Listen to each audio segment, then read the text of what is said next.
Mm-hmm. Mm-hmm. Mm-hmm. Let's go. I wake up to a little bit of drool on my pillow, feel like it's gonna be a bad day. I'm telling you, man, I did it again, bro. I did it again. I gotta stop doing that, man. I gotta change that song, dude. I gotta change that song. I'm just gonna have to change that song. What's going on, everybody? Welcome to Off the Clock. And you know what? Today wasn't a bad day. Today was an all right day, man. It was an all right day. A lot of good news going around.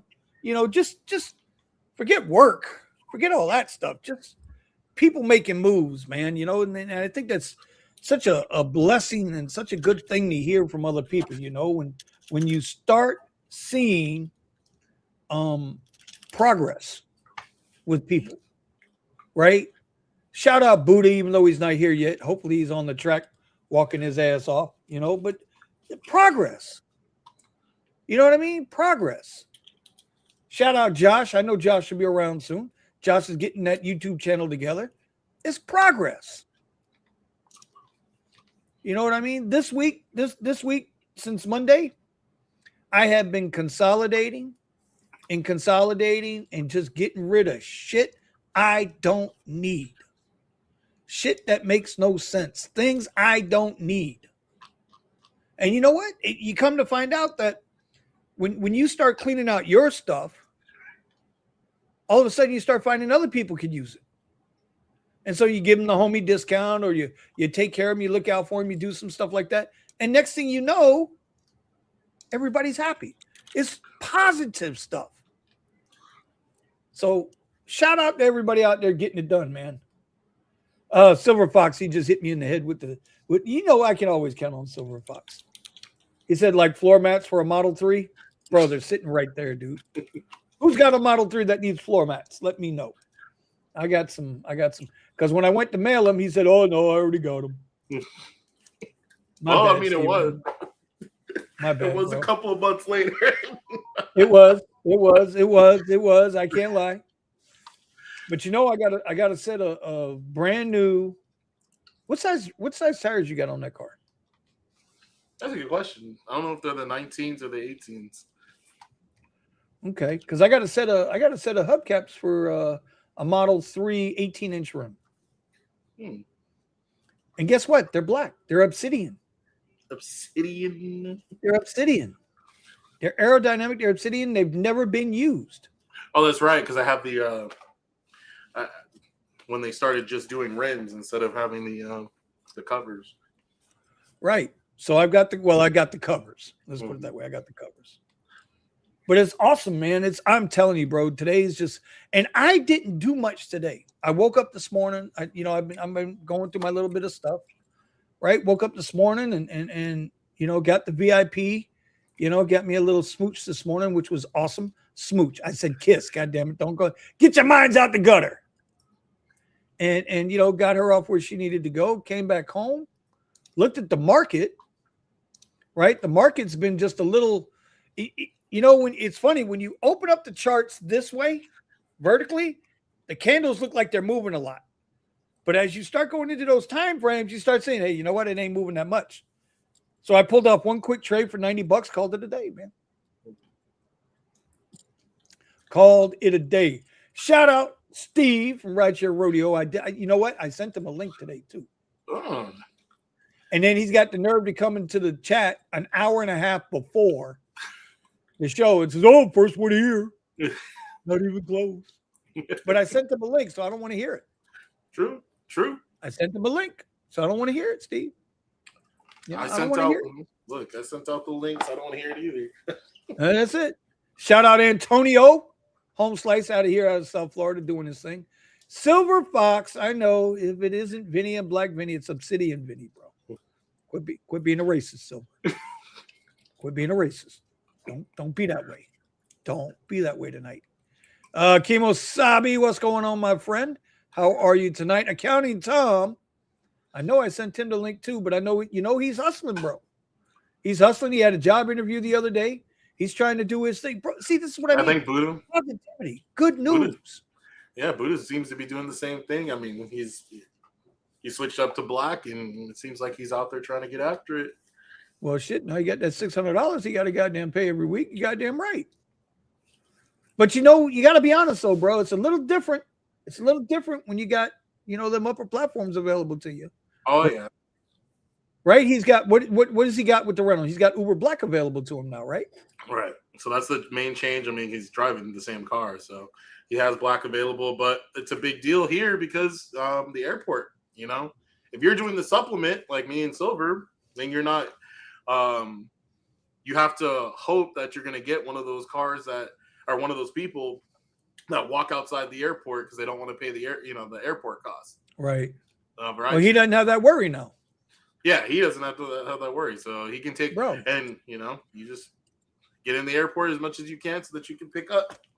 Yeah, I promise like last week he was saying, well, Vinny, I'm taking every ride. I'm not cherry picking no more. Oh yeah, that's right. Mm-hmm. Yeah, $600 a month, $600 a week now. Oh, he's cherry picking with that Uber Black. I promise you, he's cherry picking now. Okay. I came here to hear Buddha sing. I want my money back. What money? Steve, did you get any money? I ain't heard no cha-chinging. I ain't heard a damn cha-ching yet. Lynn, starting trouble. She threatened me last night on Steve's podcast. She threatened me last night. So when I got home with the VIP, we got a little dinner going or whatever, and I sat down and I saw Steve was live. Rideshare Rodeo, y'all. If y'all don't know, y'all need to go check out his channel. He does a lot of in-depth. I still say he's the most in-depth person we got in the rideshare space. I mean, he goes and he gets in their underwear, bro. He's looking for their prick hairs. He's trying to snatch them, grab them, sling them around, get them in. He's just, and that's a compliment, Steve. That's a compliment. Calm down. Okay. Even though I calm down. But so Steve said, well, I don't want to get political. Right? He said, I don't want to get political on the show. And I told him, let's get political. Right? I'm done. And Lynn says, if you do that, I'm leaving. Oh my God. You know what I mean? Melvin, Melly Mel, bro, I sent you the link. Hope everything's okay with you, my friend. He better take every single ride to pay that $600 nut. Bro, he has access to Uber Black. His ROI should go through the roof. Especially since, unlike me, he's got all day. That's it. And just to answer Lynn's question, I told him, I tweeted him today. I told him he had to sing a Journey song tonight. That's what the poll chatted out. They wanted to hear him sing. So maybe that's why he ain't here yet. Maybe he's practicing. Or he's on a Uber Black ride trying to make that $600 nut. Let me tell you, it's such a blessing, bro, to see people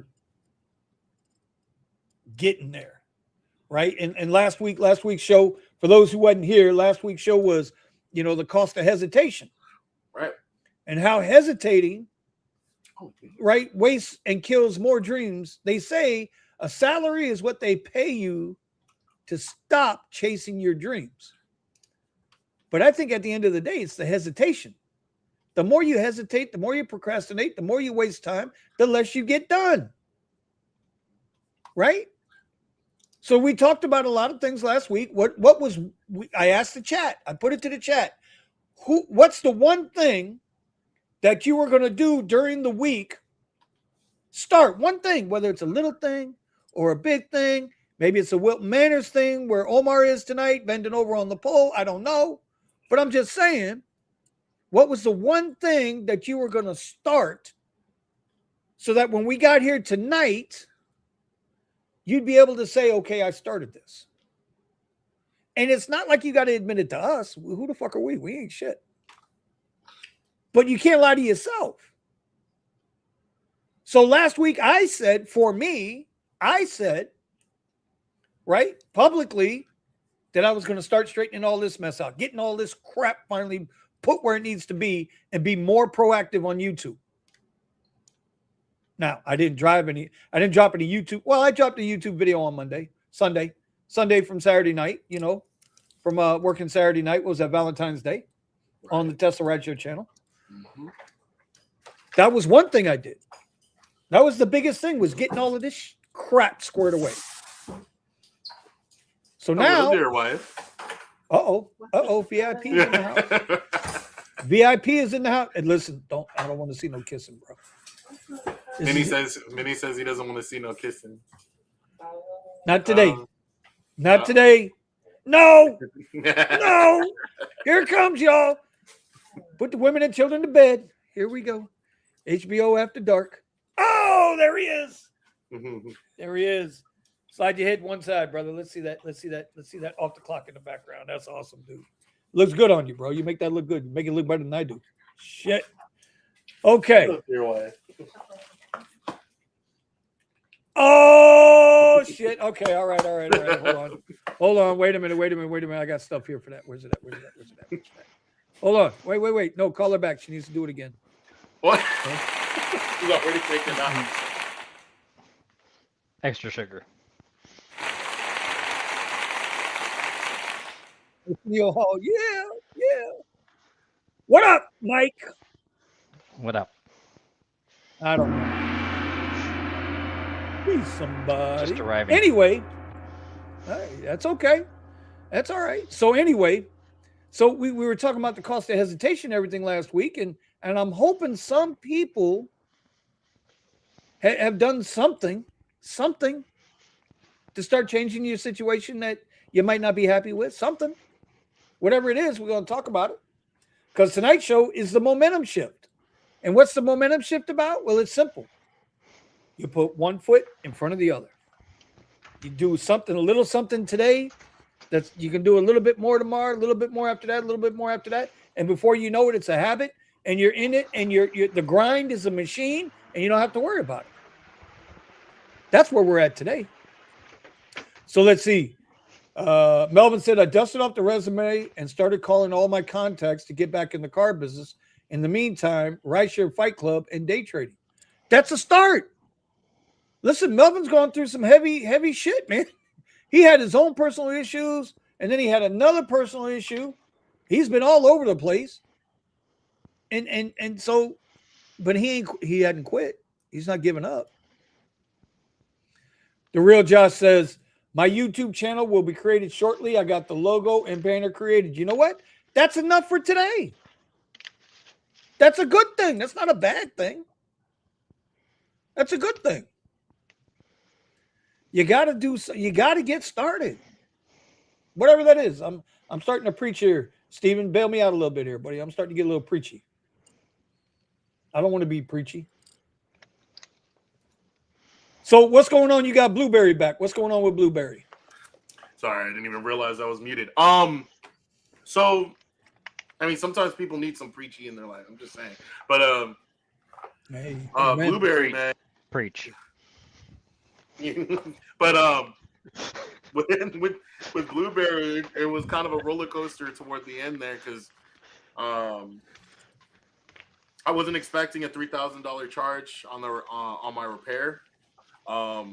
There was what do they call it? The power conversion system. Mm-hmm. Something that I didn't expect to be, to break as part, be part of the accident, but apparently it shorted out, and that part was like $2,800. So, but once I got that fixed, my car started driving again, and I can move it around. And over the last few days, I've been dealing with the damage to the lower control arm for the rear of the car. Right. Okay. So I went to go and pick up the parts myself, because I could have ordered them through eBay, but then you have to wait for them and everything. So I wanted to get my car back up and running as fast as possible, and so I went and grabbed. So when they showed me the rear control arm and how it was bent from the smack of the side of my car, he also showed me. I mean, the car has 200,000 miles on it. The bushings were going bad on the control arms in the front, and he was like, well, you know what, he's like, this is bad. And I'm like, how bad is it? Like, I've been driving like this for who knows how long. How bad could that be? my car's been straight. I haven't had any problems. So he's like, well, I mean, it's just going to keep wearing. And then eventually your alignment and everything. And I'm like, okay, all right. This hasn't been a problem. But if you say it's a problem, then it's a problem. I'm like, okay. So I was able to get a kit with the upper control arms and the lower control arms for the front. And that only cost me like a couple $100. And then pick up the rear control arm. I found somebody on OfferUp that had one. Got that. And I take it over to the shop a couple of days ago, and he's like, "Oh yeah, we're not sure if we're going to be able to work on it." What do you mean? We've been talking all day. We talked the day before about you guys doing the work. You said you could order the parts, but how long is it going to take for those parts to get delivered, and how much are they going to cost? So I'm like, I'm over here getting these things, as cheap as I can get them. The ones in the front are brand new. The one in the back is just a piece of metal. Like, the only reason I'm replacing it is because I damaged it. I twisted it. It's not because that thing probably could have lasted the life of the car. So, yeah. So I'm like, you know what? If you can just do the back one, because we know that one has my tire tweaked to where it's like it's turning in toward the car. So they replace that one, and then they come back to me. They're like, yeah, we're finished with that. Did you want to get the front done? You guys are the ones that said you didn't have the time and couldn't do it. I was like, yeah, do it.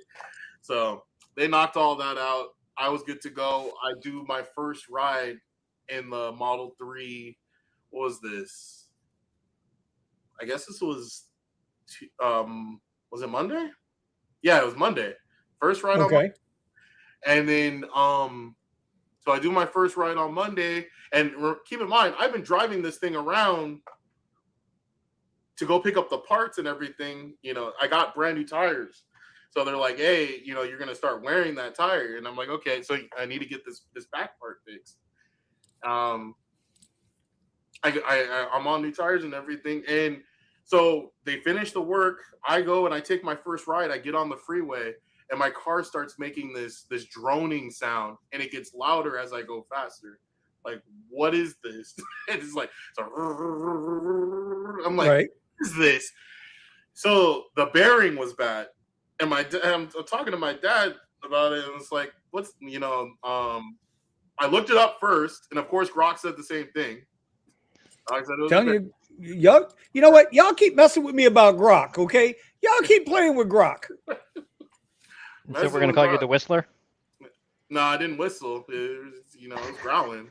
It was yeah. The bearings start grind. So it must have tweaked it, and then once they set the tires straight, then it started wearing. Maybe started wearing the bearing. So I was like, okay, that cost me another $250. But now Blueberry is running smooth. I'm not having any problems with it. So she's ready to go. She's good to go.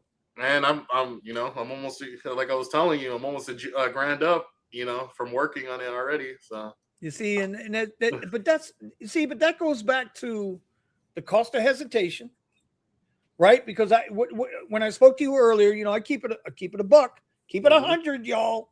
When I was talking to Steven earlier, I asked him because obviously he told me he's got the car back running right, and he already told me he's up $1,000 for the week. Today's only Wednesday, y'all. Just saying. Today's only Wednesday. So, Steven, ain't nobody liking you. Anyway, looking back at it, all the expense, all the time, right? Do you still think it was worth repairing the car versus dumping it out, getting whatever you could from the insurance, and then just grabbing another ride? And more than that, more than the end, you can answer that question. We want you to answer that. But it speaks to the power of not hesitating. Like you jumped both feet in and jumped on it. And that to me is more impressive and more worthy of praise. Because how many people would have just sat back and they'd have jumped into the woe is me shit? Right? And the car would be sitting out in their parking lot somewhere, or in the driveway somewhere, or at somebody's body shop, right? And they'd be like, oh, what do I do now? Because that happens to a lot of drivers. So to answer that, go ahead, Mon. And Go ahead, you Mom. didn't have a collision deductible, so you didn't have damage insurance on this vehicle. No, I did not. No, But you could have if you had I could have. chose Yeah. to. Yeah. Mm-hmm. Yeah. But even regardless of that, and the reason why I say this, Mike, is because he had already paid off this car like 3 times over with the money he's already earned on the car. Yes, I understand, for but the damage insurance would have cost a lot less to have the total repair done than what he paid out of pocket in the end. Without question. But then here's the next question for that. Would the car have been repaired by now? Or would it still be sitting in the shop? Wait. What was And the that's total time from accident to repair job completion? about a month, right? Yeah. 7 weeks? Yeah. Because it was New Year's. Yeah, it was New Year's, right? So it was an entire month in 18 days? So the fact that he went for it is what I'm praising. Not necessarily the insurance or not the insurance deductible, all that. Not necessarily all of that. The fact that he acted. And see, that's the problem that a lot of us have. We don't act. Okay, Mike, let's jump on you for a minute. Not in a negative way, buddy. Trust me, not for a negative way. You drive the big Rivian, right? The SUV. Correct. Okay. But you have a private business that you make deliveries and stuff for to your vendors, right? Or is Yes. that what they're called, your vendors? Uh, And in between your your clients. Yeah, I think I'm more the vendor, but yeah. Okay. Well, that's what I mean. Listen, I've been out of business for a while. Calm down there, Junior. Okay. The point is that you use the Rivian to deliver your products, and then you do rides in between, correct? Yes. How long have you had the Rivian? Since and I Well, we know you need to get a new phone or better internet service. May. So May. Yeah, All let me right. turn the What was you Wi-Fi. driving? All right. What was you driving before that? A Model Y. Okay. Why was there a lot of debate within yourself when you stepped up from the Model Y to the Rivian? Or did you just make the decision and go for it? Well, it was obvious that there's not enough dynamic income in my market with a Model Y if I can't get black. Okay. Go ahead. So I had to choose a car that was on the blacklist if I'm going to get more of that dynamic income. Okay. So I couldn't get more than at very best $50 an hour, basically 60 maybe, but mostly just 50 realistically. And then no matter what it is, it's cut in half because you always have to assume you're going to deadhead once you get to your destination. Correct. So my point is once you made the decision, you didn't hesitate on it. You went for it, right? Oh, of course, with the wife's permission, but yes. And well, hey, listen, buddy, I understand. I like sleep with both my eyes closed too. Okay, I get it. I understand it completely. Okay, Steven don't have that problem. Watch, in about 5 minutes, she's gonna be bringing him a big old casserole plate full of food. He's gonna get another little smooch on live camera, and the rest of them's gonna be like, "You son of a." She probably jailbroke his PlayStation 5 and said, "It's ready for you, honey." So that's my point, right? So then once we get past the idea of we can't do it, there's always a problem. There's always this. There's always that. Listen, we all got problems, bruh. Everybody's got them, right? I've been putting off the surgery on my neck, but next month we're gonna go try to take care of that because we got to be in position to do these things. Yes. But it's the reason you can get to the big thing is because you started doing all the little shit to get you out of it. And sitting in a car for 12 hours a day, driving for Uber, who could give a fuck less about you on whatever platform, is not going to be the long-term answer. So that's my point. All right, let's see what else we got here. Rideshare Radio. I'm sorry, Jess. That's Jess, right? Jess, Steven. Steven, that's Jess, right? Okay. Yep. Okay. I don't know who she's calling monkey though. I hope she's talking to Monk. Mike about that. That's me. Oh, so you're catching it from all angles. Okay, buddy. Nothing wrong with that. Let's see. Have you guys had problems with the window fogging with your Tesla? Easiest way to stop that fogging: put your recirculating air onto open air. Don't recirculate the air. A lot of that fog will go away. But remember, on the Teslas, we get that film. Monk, do you get that film, that interior film on the glass in your car? Because I know every Tesla gets it. I don't recall getting it in the Tesla that I had either. Yeah. There's a light film. It's almost like you vape. Like when people who vape, like I used to vape a long time ago, right? The fog, you get like this little thin layer of like dirt dust on that glass.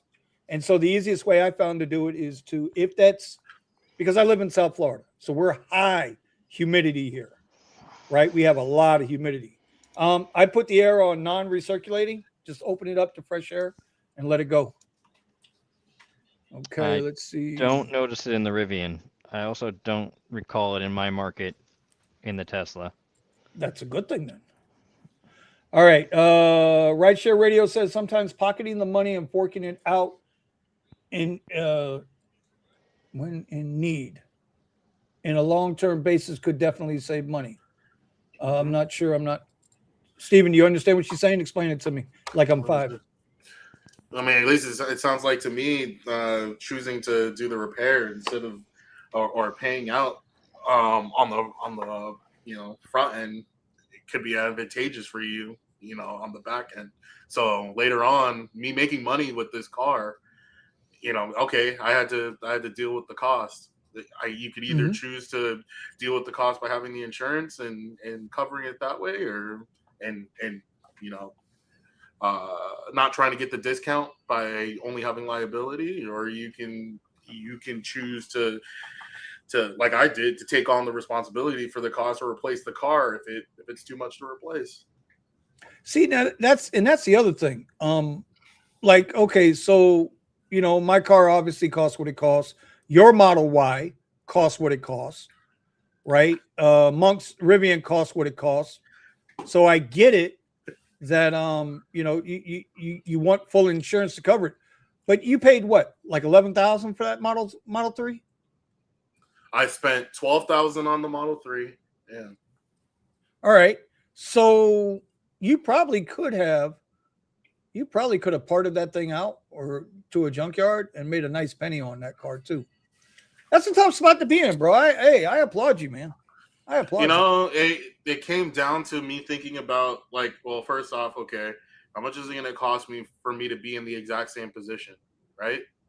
So to be in the exact same position means that I need to get at least another Model 3, something electric, because with the style that I drive, electric is crucial, because electric is now the Uber X of Uber, or the Uber shared. It's the cheapest ride type, right?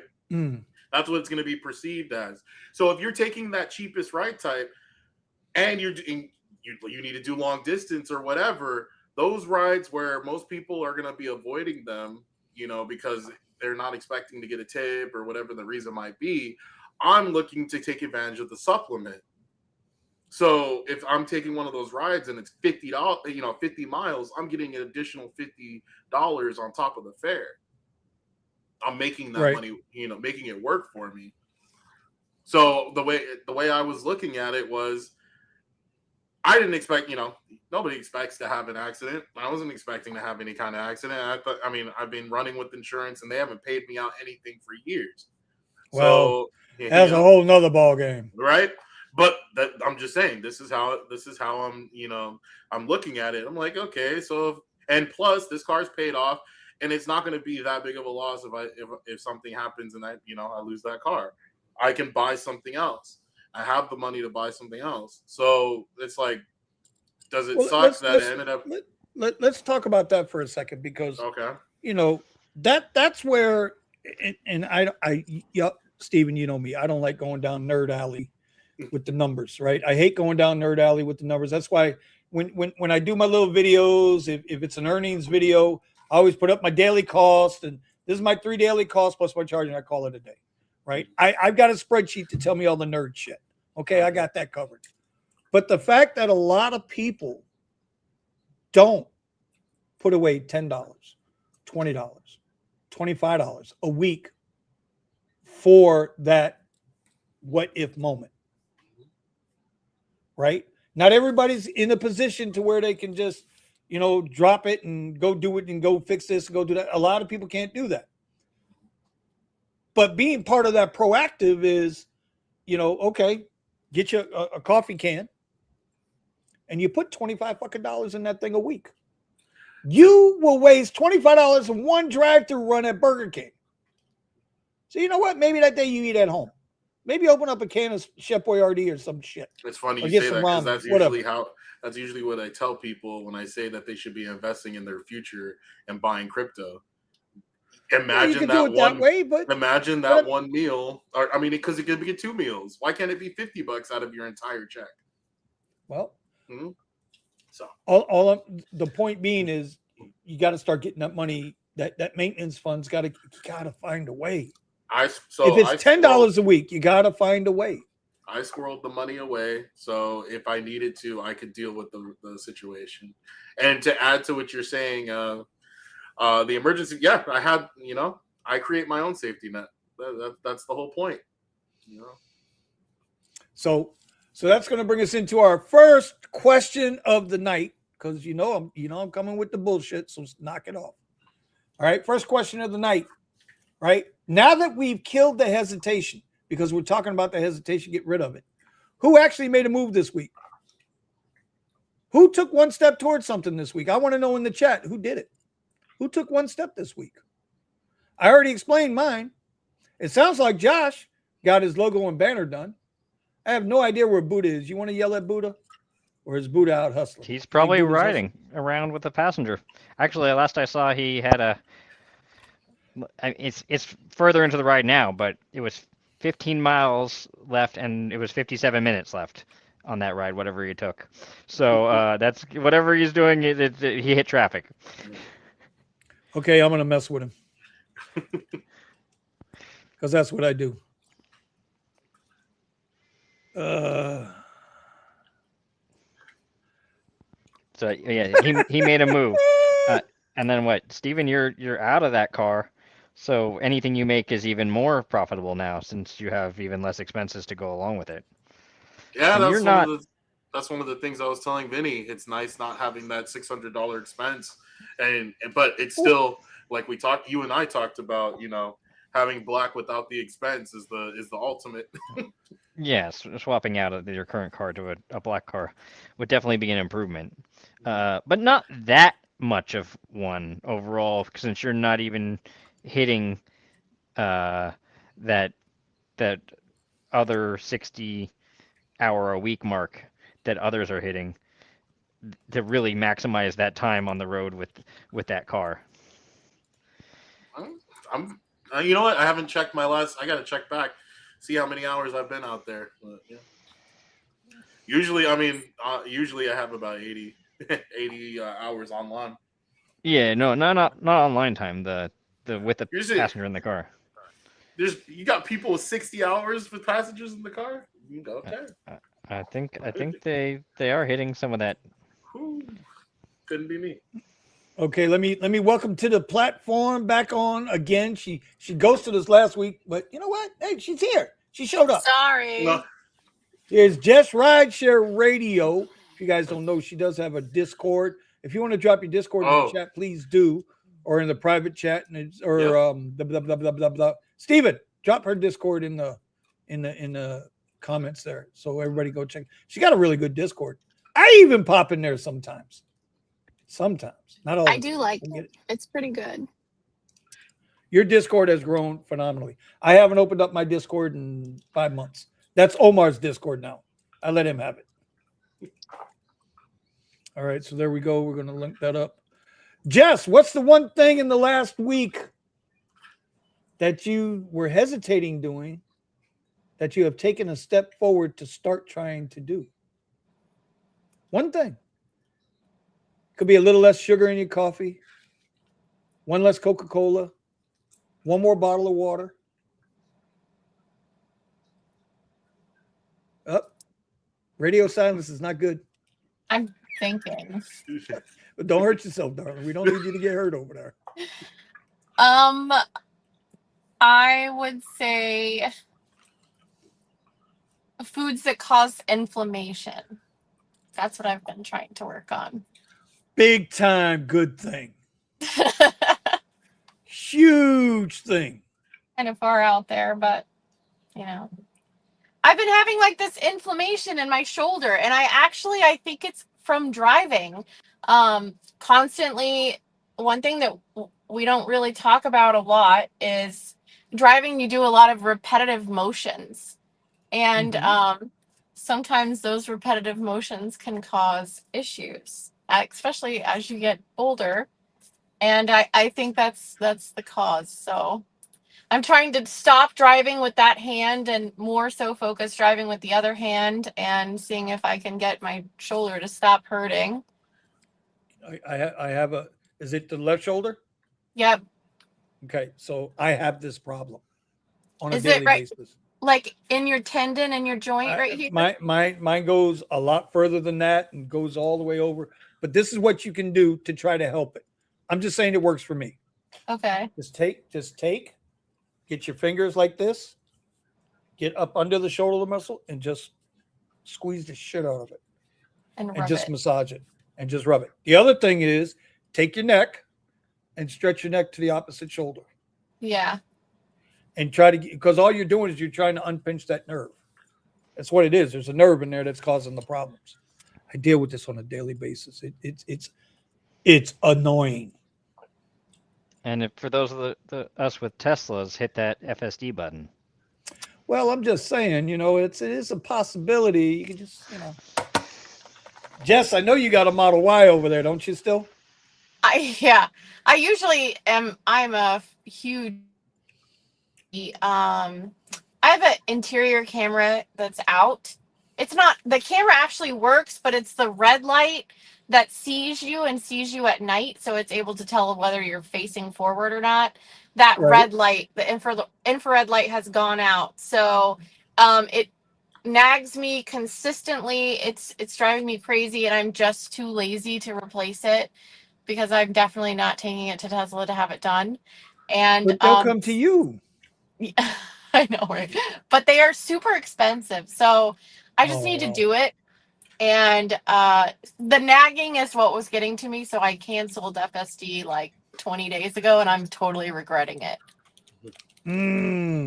Yeah. It's, you know what? FSD is one of those things. Once you start, you're not going back. Yep. It's like once you start, you're not going back. Melvin says a senior moment is sponsored by AARP for tonight. That was in response to your silent moment there when you went. Okay, no joke gone. Okay. Anyway, moment. I'm not that old. Come on. No, you're like 26 over there. Calm down. Silver Fox says he finally bought that Suburban. Where is he supposed to get that Suburban from? He was supposed to get it from Florida. Yeah. That's what I said. Yeah, he had, because I remember he was messing with me one day on the radio in your Discord. I think he said to me, "Vinny, would you go test drive it?" And I said, "Well, if it's in Fort Lauderdale." But if I got to go north of West Palm Beach, hell no. Hell no. Hell to the no. He flew over there on Wednesday or Tuesday or Wednesday. Anyways, he drove it straight back, and they made it there they made it back to California like Thursday evening or something. From when? From Tuesday, right? Tuesday or Wednesday? I want to say it was Wednesday. Was it Wednesday, Steven? It was like 48 hours. Yeah, it was real fast. Yeah. What'd you have? Two people driving then? Yeah.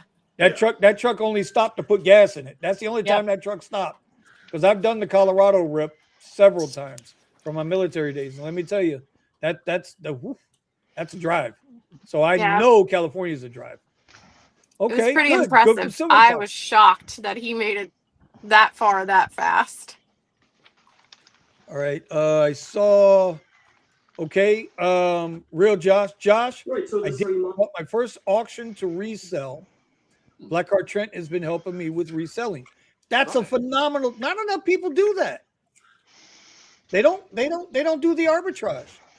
They don't do the Gary V. They don't do the garage sales, or do what Richie Hustles does. You go to the Targets or the Walmarts and you go through the clearance and do the check and see if you can sell it on Amazon for 2, 3, 4 times the price. That's phenomenal. It's those, I'm telling you, y'all, it's those little things, bro. It's those little things. Scott Robinson is looking to get booted off permanently from the Vinny Cuz channel. And so, What is the Discord he said? Scotty too hottie. Let's see. Johnny's like, well, I got rid of stuff I don't need. That's phenomenal. Raymond's now wait a minute. Raymond's in Charlotte. Jess, where are you? South Carolina? North Carolina, Raleigh. Okay. So yeah, Raymond, bro, you need to get into Jess's Discord, dude. Listen, he's married. Don't worry. He's Spanish. And he's married to a Spanish woman that'll whoop his ass if he approaches. I think I actually have. I've talked to him once before. Is that Omar's friend? Omar doesn't have any friends. He doesn't. He just knows people.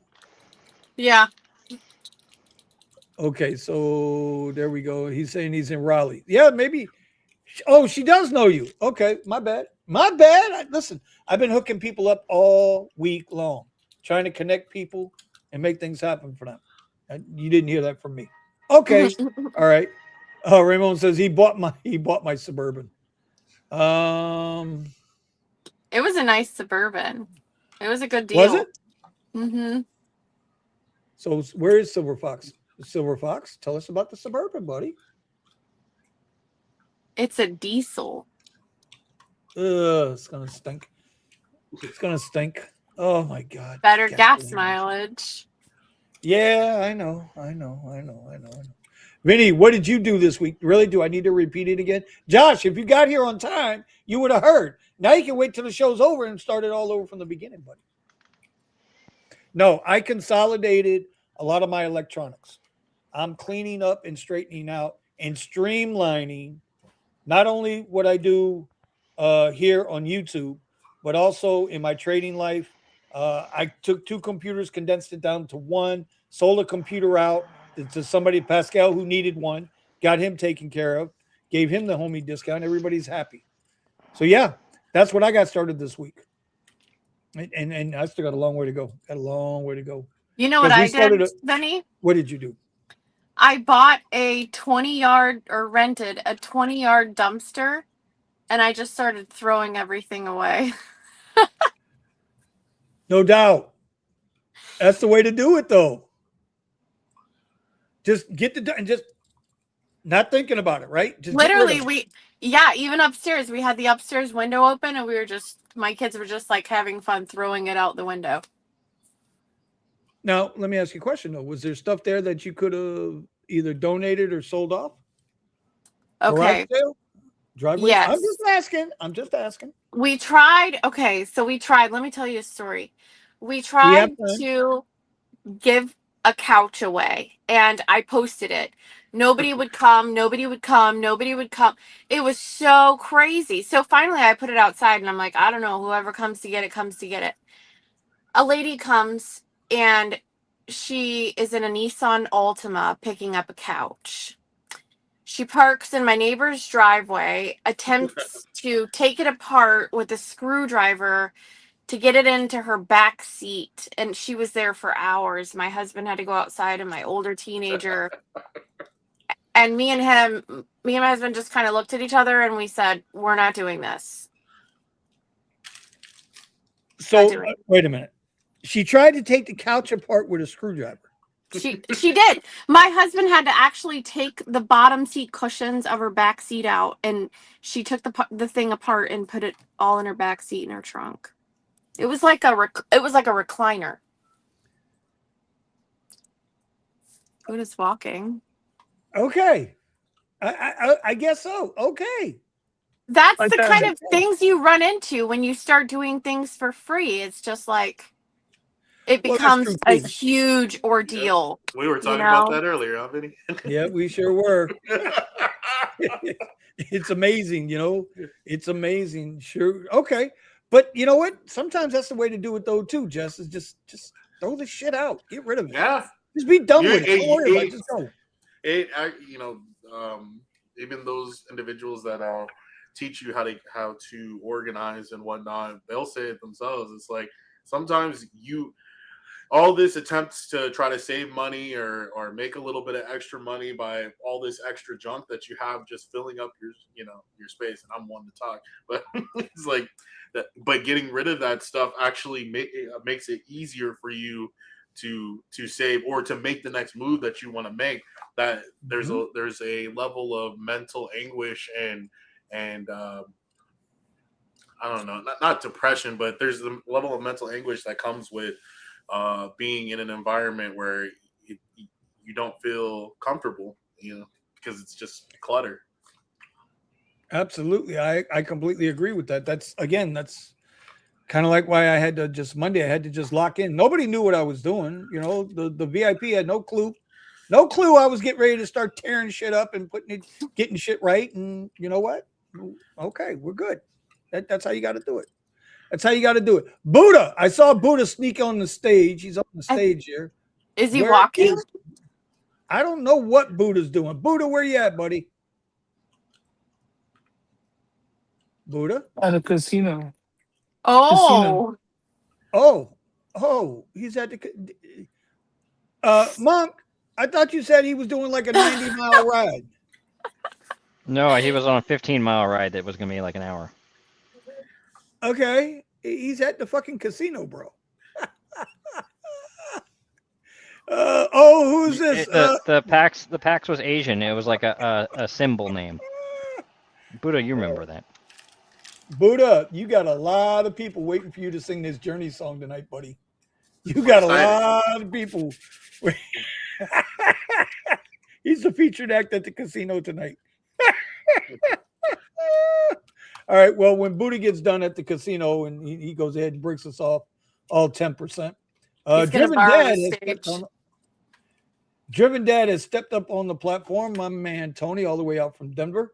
The mic is off, so that probably means he might be at the W2. Just got it muted while I'm not talking. Okay, what's going on, Tony? How are you? Doing well. How are you doing? All right. I'm going to ask the question because I got to ask the question because everybody's getting asked the question. All right. What did you get accomplished during the week that you've been hesitating to do? We got a website up. We got buy me a coffee link going for our travel channel. Is that link now live, or are we going to get in trouble? Yeah, it's all live. But Look at this, Vinny.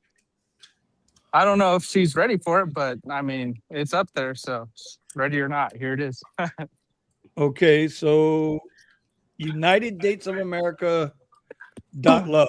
Oh my God, I didn't see the .love thing till just now. Okay, I'm going to post a link in the chat if that's okay for you, Tony. Yeah, that's good. So why don't you tell everybody what exactly that is? Yeah, I'm interested. What is that? So my wife and I started a travel channel, and she's a writer, so she's doing the blog side of things while I do the editing side of things on the videos. And that's going to be a vlog or a blog site. Also has links to our social medias and memberships and stuff like that. But we're starting off our journey doing 50 dates in 50 states to reconnect as a couple after having 6 kids. And doing that on a budget since we have 6 kids. I think it's awesome. I really do. I think it's a really good idea. There's a link down there in the chat. You guys can check it out. See that? You know what? It's creative, dude. Like it truly is creative, right? Listen, I don't care who you are. Everybody likes to watch somebody go have a good time, and they kind of enjoy the trip as they go through the trip. You know what I'm saying?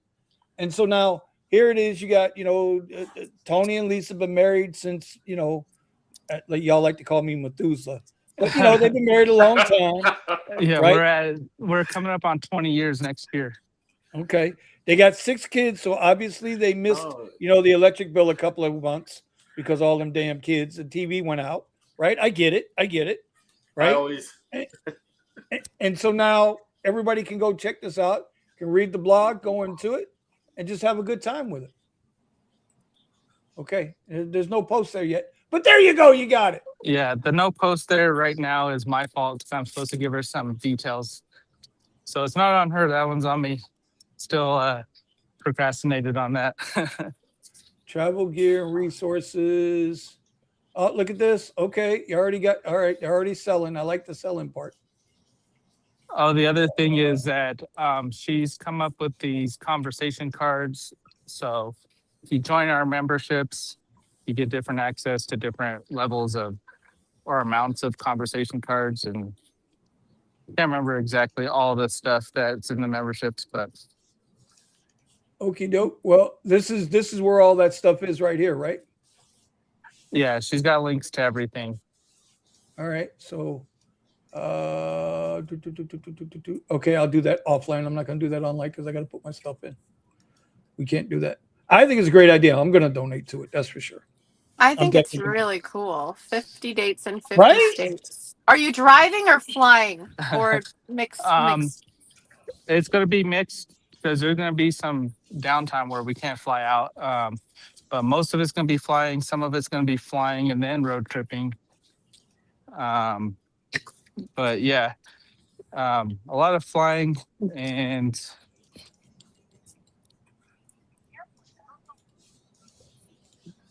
there's going to be some local stuff here in Denver too, where we're going to have a few in between the different. Oh my gosh. You see what Josh said, Tony? Yeah, Josh, sorry to tell you that's not going to be possible anymore. Oh, the Lord works in mysterious ways, sir. Anyway, okay, that's awesome, dude. See, everybody's getting something started, man. This is what I'm talking about. Buddha, did you go warm up your vocal cords? Is he in Vegas? No. Actually, this is where Kyle works at. Oh, that's right. Gig with it. Wearing his Gig with it shirt. I see that. Do they have karaoke in there? No. Do they have a microphone you could borrow? If I don't see 100 likes in this live, we're not singing, bro. No. Share this live with all your friends. Get it to 100 likes. Buddha will sing any Journey song, okay? I've been warming it up on you the heard throat. of Vinny. No yeah, homo. all right, where's All right, let me change the comment. Hold on. Hold Buddha. on. Hit like and subscribe. Hold on. No, I gotta do it.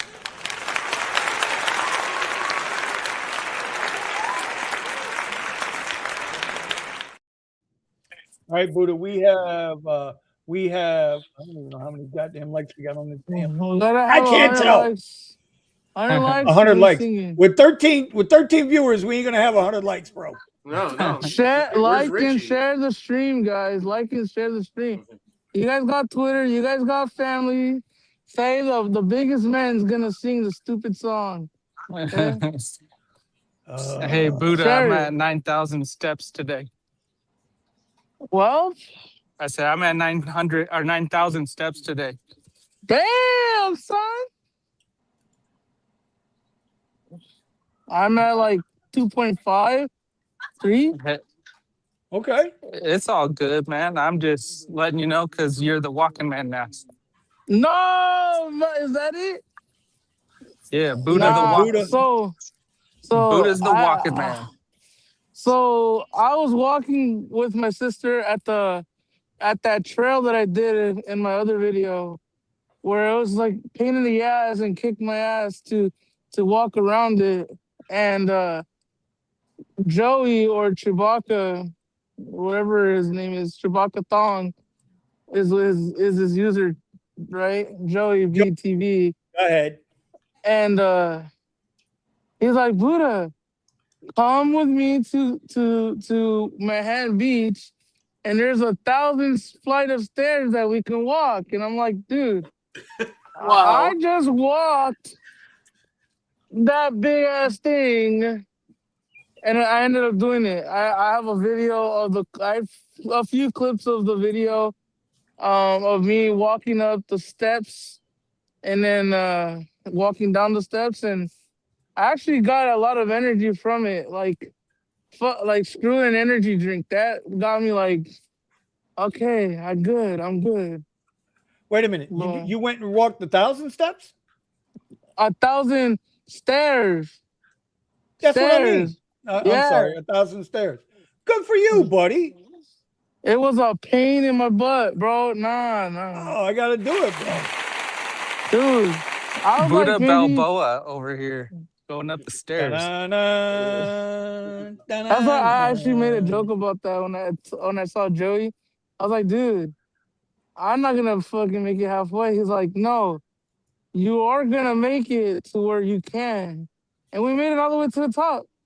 That's awesome, bro. And then we made it all the way down. And then that was it. It was really fun. It was something that I would have never done in my life. Like this. Like I would be sitting right there in the car just chilling. I walk around, What a lot of you people do, know. bro. A A lot lot of of people people, do this. bro, a Exactly lot what of they do. people think that they're healthy because they're skinny. No, I bro. don't mean shit. Like I don't mean nothing. that don't mean jack shit. No, sir. My friend, my cousin is really skinny, right? We call him toothpick, right? And we walked to the liquor store and he couldn't do it halfway. And I was just like thugging around, like, yeah, Tugging walking. around. Yeah, yes, sir. But see now, So and yeah. you started this. What was it now? You're into this like about a month now, right? About a month journey, down 17 to 20 pounds, I believe. Yes, sir. Yes, Damn. sir. Good job, man. Good job. Yes, sir. Yes, sir. I think it's phenomenal. That's it right there, man. I could end the show right here and call it a day. All right, but I got a second. I got a second question. Number 2 is on board. Everybody ready? We're gonna start with Monk and we'll work our way around. Okay, what's harder? Um, What's harder? The exact pause, Buddha. Calm down. Listen, you lost I don't 17 need to, pounds and you can see it now. Okay, we get it. We get it, bro. We get it. Okay. What's harder, the exhaustion of the 12-hour Uber grind or the regret of knowing you're capable of more? What's harder? What's harder? A The 12-hour? unknown or a 12-hour grind? Yep.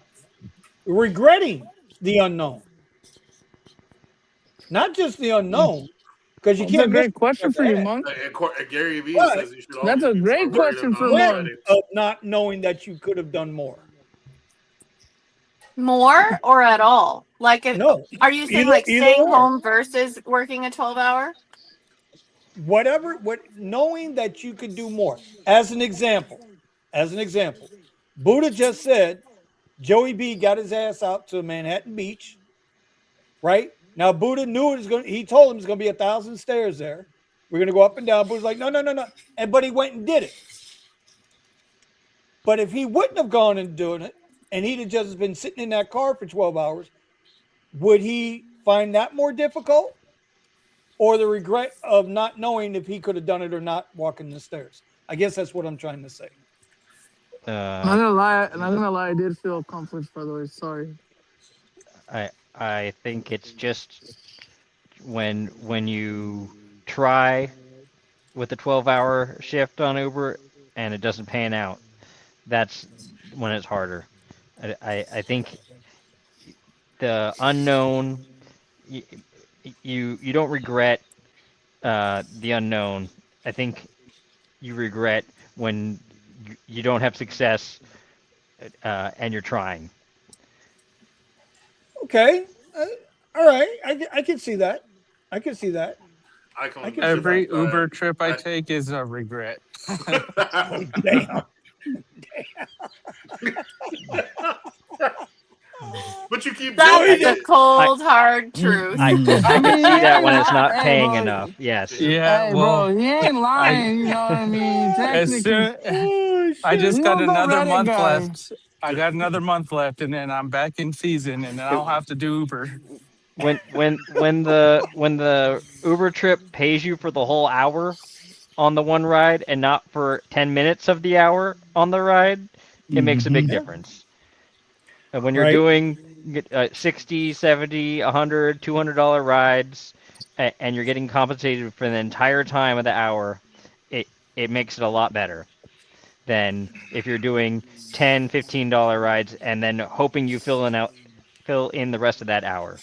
Okay, so let me refine this question a little bit. If you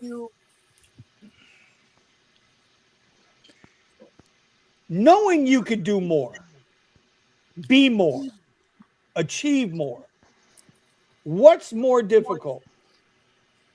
Working a 12-hour shift or regretting the fact that you could have been doing more doing something else? Um, Does that make more sense? Yes, yes, yeah, Uh, that's totally different. yes. Okay, Melvin. What do you think, Melvin? Knowing that you can do more. The regret of knowing you can do more? Absolutely. Just like right now, since Buddha did 1,000 steps and I haven't finished to get my 7,000, guess what I'm doing? I'm walking to get to my 7,000 steps. Goddamn right. No, no, no, no, no. Goddamn right. 1,000 steps, like stairs, I know, I understand, individual, bro. I understand you did the stairs, but you like motivated He me to wants to do finish up the my 7,000 steps. that shit. That's The stairs. You know, but Gary hell Vee yeah. talks about this kind of stuff all the time. He's like, he's like, look around this room. He's like, the people that are my age would give anything to be your age, not and 100%. have nothing and be able to start from scratch. For all the regrets of not taking a chance and doing that thing or this thing or whatever it might be. That's why it's kind of for like me too. Like since I'm kind of the youngest out of this group, and talking to people that are a lot older than me with the experience that they had, and everybody went through their own shit, it kind of gives me a lot more perspective of what to do and not to do. And you know, it's really good to talk to about the experiences too, bro. I don't Buddha, find it go ahead. healthy to live in the past or to live in the regret and to dwell on it, to ruminate. So Agree. I don't do that because there's nothing that you can do to change history now that it's already passed. You can move But forward what's the and hopefully point? make it better for yourself Well, that's and the whole make different point. choices next time. But that's the whole point. But you're But missing the but point, it's though, but Mark. it's not a regret to relive it and to go through it again. I'm sure many of you now regret that you didn't buy Bitcoin when it first came out, for Yeah, as but low as it that's not was. what I'm. That's not what. Yeah, but Monk, I, that's not what I'm talking about. I understand that's not it. Yeah, Um, right. You but can't just control the past. the idea of it being regret is not how I would personally word it for Okay. myself Well, because I'm not how going to. would you personally word it? It's just the idea that you lost opportunity to do something Right. more enjoyable with your time previously. Okay, I get. Yeah. Okay, I can see that. There have been times where, when I'm sitting here and I'm like, you know what, I got it pops up on my calendar. I gotta make this video, or I gotta work on this, or I gotta back test this strategy, whatever it is. And instead, I'm like, well, you know what? I need to get out here and need to make a little bit of this now money. Let's get out here in the car and go out and try to work. And then no matter where you go, nothing's popping up, right? And so you go out, you make $100, $120, right? You're out there 4, 5, 6 hours, make $120. You come home, you're like, fuck, man, I could have just stayed here and did what I needed to do here. It would have been better. My time would have been better spent. Yes, lost That's what opportunity I'm for driving what at. you would have Right. preferred to. look, if they paid you $1,000 during that same period of time, it wasn't something you felt like you lost opportunity. Right. It wasn't a waste of time. Right. Of course. So, Thomas, Yes, sir. what do you say there, buddy? First of all, The Dark Gable hey, himself, by the way. yeah, I'm telling you, I swear, Thomas sits around all week and comes up with these names just for the Wednesday night show. Last week it was Darth Vader's brother. Right. No. Darth Vader's dark brother. Right. Okay. Somebody's got to bring the race card to the damn channel. It's always Thomas. But I love him like a brother, so I ain't. Yeah, nah, it's all the things I've been called over the years. It's Ain't no way somebody called you the Darth Vader. Oh, okay. Yes. Okay, we have officially gone down that road, huh? No, listen, man. Tom's kind of good looking. You know, he's a good looking young man. You know, I'm sure. Right. Anyway, Thomas. Yeah. All right. So I'm gonna. What do you think, bro? Would you rather spend a full shift working, or working on something to better your future? I mean, it's all the 12-hour shifts are always hard. That's the truth. The 12-hour shifts will get you every time. And as much as I'm out here working, I feel like I do that constantly. So, you know, so well, but usually I like Monk was saying that it's just a missed opportunity. You know, if you do a 12-hour shift and it's slow and you just standing around doing nothing, yeah, you get the money. But the thought of knowing that you could have got something else done instead of waiting until your off day to do it, yeah, you kind of that is a fact. Yeah, so it's kind of like a missed opportunity. But you know, you always learn in the failures. You know. Well, that's the other part to it. Yeah. Right. Yeah, the failures are the best teachers. So then, real quick before I go up to Jess, I'm going to come to you next with that question. What's the one thing you started this week, Thomas, that you were hesitating to do that we talked about last week? What's the one thing you got started during this week? Oh, God, I had got definitely we got the computer stuff taken care of. Thank you, sir. That was one. Now, I do got to get with Steven to get the other part of the computer stuff. So Off the Clock could be on my channel as well as we. Wait. Calm down. What? Baby step. No, I'm joking. No. You know, and then I got with my brothers, and they have a little company called Fit Dad Bod. So they got the t-shirts and stuff like that. So I got the picture with the QR code, and I'm gonna be like, you know, when I do my live stream, I'm gonna be like, this is brought to you by Fit Dad Bod. Man, you better be getting paid for that, bro. We don't do free sponsorships around here. Oh, no. I'm talking about on my channel. No. I know. I'm talking about you and your channel. Yeah. Ain't no free stuff. No, bro. We in business, man. Listen. Yeah, we are in business. Yes. Okay, then they got to. If it's $1 a month, they got to pay. Yeah. Tell them to call me. I'll negotiate. Yeah. Maybe I can get you $1.25. No, we're all in it together equally. So I know. I'm just messing. Yeah. So it's awesome to be able to get that part done. And of course, the other household honey-do list stuff. Right. Clean, keeping the house clean, all this other stuff. But I'm looking more towards the things that we're supposed to be moving into, the things that where we want to be, but for whatever reason we never got off our ass and got after it. Right. You know, and so that's it. So Jess, 12-hour shift. So I try to battle those feelings of like regretting not doing something by doing something every day before work to feel productive for the day. I always wake up and do something or everything that I need to do for the day before I start my shift. And I feel like that helps. So do I ever regret working a 12-hour shift? No.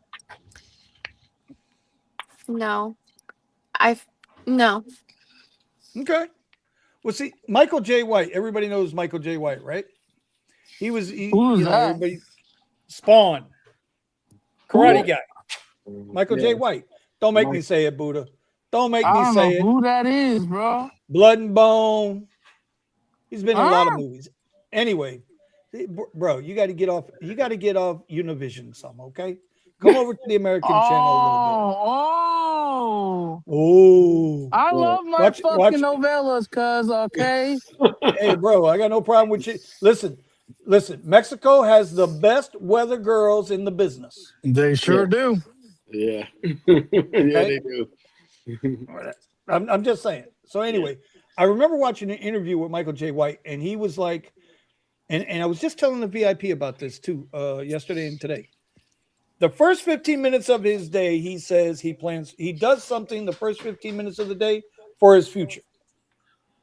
First 15 minutes of his day every day is he's doing something for his future, whatever that is, whether it's an investment, whether it's some kind of health thing, whatever, it's for his future.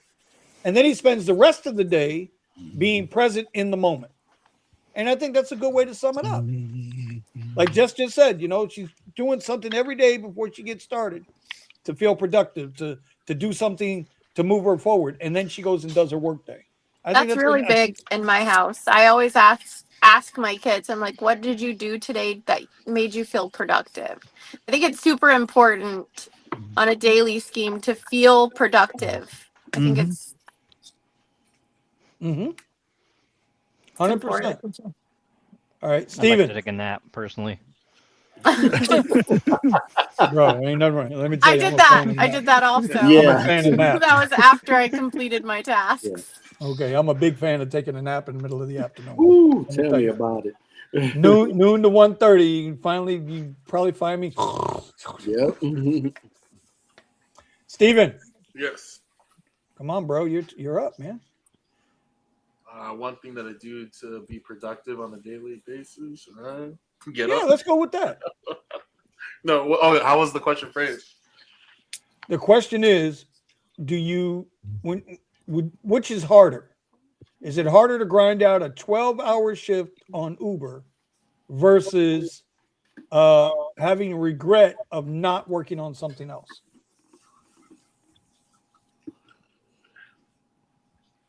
I mean, I guess it depends on what it is that you're working on. Like for Fair. me, me spending 12 hours out there means that I've told you before that I took all my stuff that I was working on and broke it down into like 2 or 3 things. Right. And I was talking to my brother about it today so that I can focus and instead of putting a little bit of energy to multiple things, accomplish, 2 or 3 things. So It's like, hey, with me putting more focus and energy directly at driving, I develop whatever strategies I can so that I can maximize my income with my car, True. and I think that's been extremely beneficial to me. So, and I think with anything, if you're going to choose to do this or you're going to choose to do that, there's going to be, there's potential for opportunity missed in any direction. But 100%. I'm not gonna regret me putting in the hours, even if the rides aren't necessarily out there. I won't know that until I put the 12 hours in. Yep. Well, and that's I guess when you look at it that way, with the way Monk's talking about it, everybody's talking about it. I guess that's right. You don't know what you don't know. You don't know if it's going to be a good day. You don't know if it's going to be a bad day as far as earning potential or earnings. So I guess that's fair enough.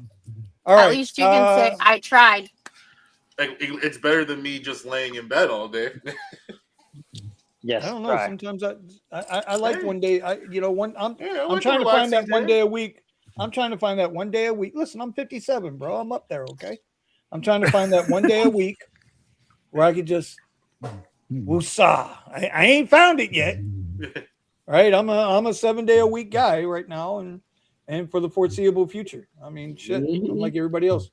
All right. So the final question will be this. Well, this is more of a comment. I don't get that question. You already answered it, bro. You said you hate doing Uber every day. But go ahead, Said he Tony. regrets every trip. I thought that was your answer, bro. I really did. My bad. I'll tell you this. My bad. All the 12+ hour days I've done on Uber over the years is what's motivated me to diversify what I do, as well as build something new, both in the transportation with my private business stuff and YouTube and Amazon. So next week, if you have that first question you asked me, is going to be Amazon videos are being posted. Yes. Okay. So then that brings me to the last question, actually. That's a pretty good lead in, right? It's hard to get started, but when you get started and then stop, it's like that motivation leaves you. So whatever it is you're starting now, you got to keep going no matter what. No matter what. Momentum is a hell of a thing, man. She is a nasty mistress, right? True. Once you stop, she leaves. She's gone. She's off to the next dude with all the money. It's just the way it is. So I guess the question is, and this isn't really a question you have to answer on the board. Just ask for yourself. Like, what are you going to do tomorrow morning to keep the momentum going? Like Jess says, she asks her kids every day. I think that's a hell of a thing. If you ask your kids, hey, what are you going to do to be productive today? That actually puts you in check to make sure you're doing something to feel productive. You know what I mean? It's by asking them, you're holding yourself accountable, I think. Yes. True. So Melvin. Yes, sir. What are we doing tomorrow morning, man, to keep the ball rolling, brother? Just like I wrote earlier, I'm gonna go ahead and get with my contacts. I'm gonna go ahead and get my way back into the car business. Got to do it. You find my way out of. I know, but I had to take care of my health, and that's why like listening to Buddha motivated me. Look, and I'm outside right now getting those. I see you those ain't steps in. Yet. You ain't stopped yet. Now look, you know, dark as me, Melvin. Oh my God. I'm outside, bro. There's not enough sunlight. Oh God, I'm nope. Melvin look like he's snitching on an A&E documentary. There's light over here. Oh shit! You just got to get him a voiceover thing, and he gonna be like, "Yeah, back in our day, we." True that. All right. I'm playing with coffee. Let's see it, man. That don't look like coffee, bro. That looks like some other green stuff. But honestly, start out small. Yeah. And work your way up. Oh, okay. The coffee beans. Okay. Yeah. I like that. By the way, Monk, you know you can put up your coffee link in the chat if you want to, brother. Yeah, Monk. Yeah, I don't mind people putting their links. Did we get the Discord link? I think it's. Steven, were we able to get the Discord link in the chat? I think the links are blocked because I dropped it a while ago. Okay, yeah. No, I got United Dates. Okay, I got the Discord in there. Okay. Yeah. Monk wants to put his coffee link in there, man. Throw it in there. Two things I got to buy tonight. Okay, so I'm gonna open it up to the board. We're at 10:20. I want to open it up to the board now and to the panel. We can talk about whatever now. I got a quick question based off of that question you said. Okay, fire away. If you've ever, I don't know if anybody's heard of this book, but it's called The Slight Edge. It talks about basically how consistency is what builds that momentum. You can be consistently doing something or consistently procrastinating, but consistency is what's going to cause your direction. Mm-hmm. Hold on now. Is this it? Hold on.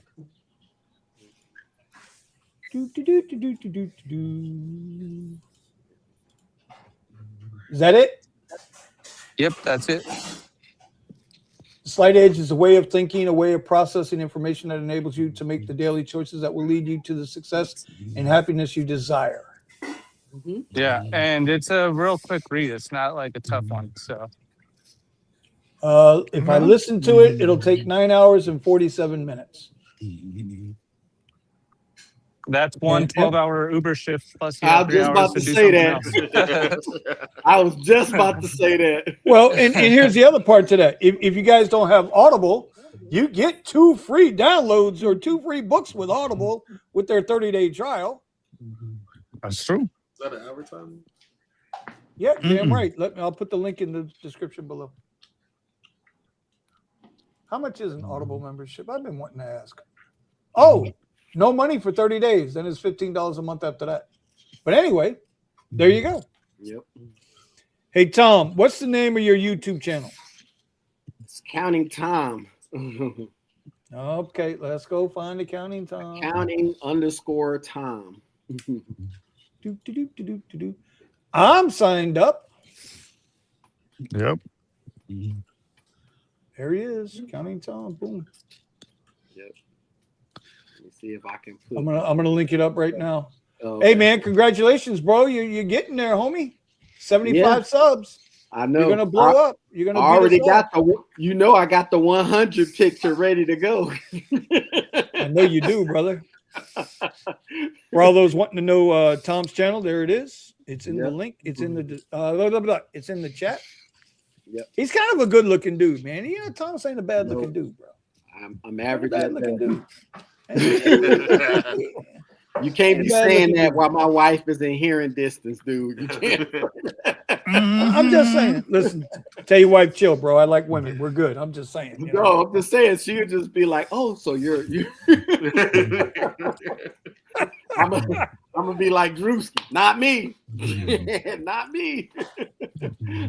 There you go. Yeah. So what else is going on in the world? All right. My interview got rescheduled for Friday.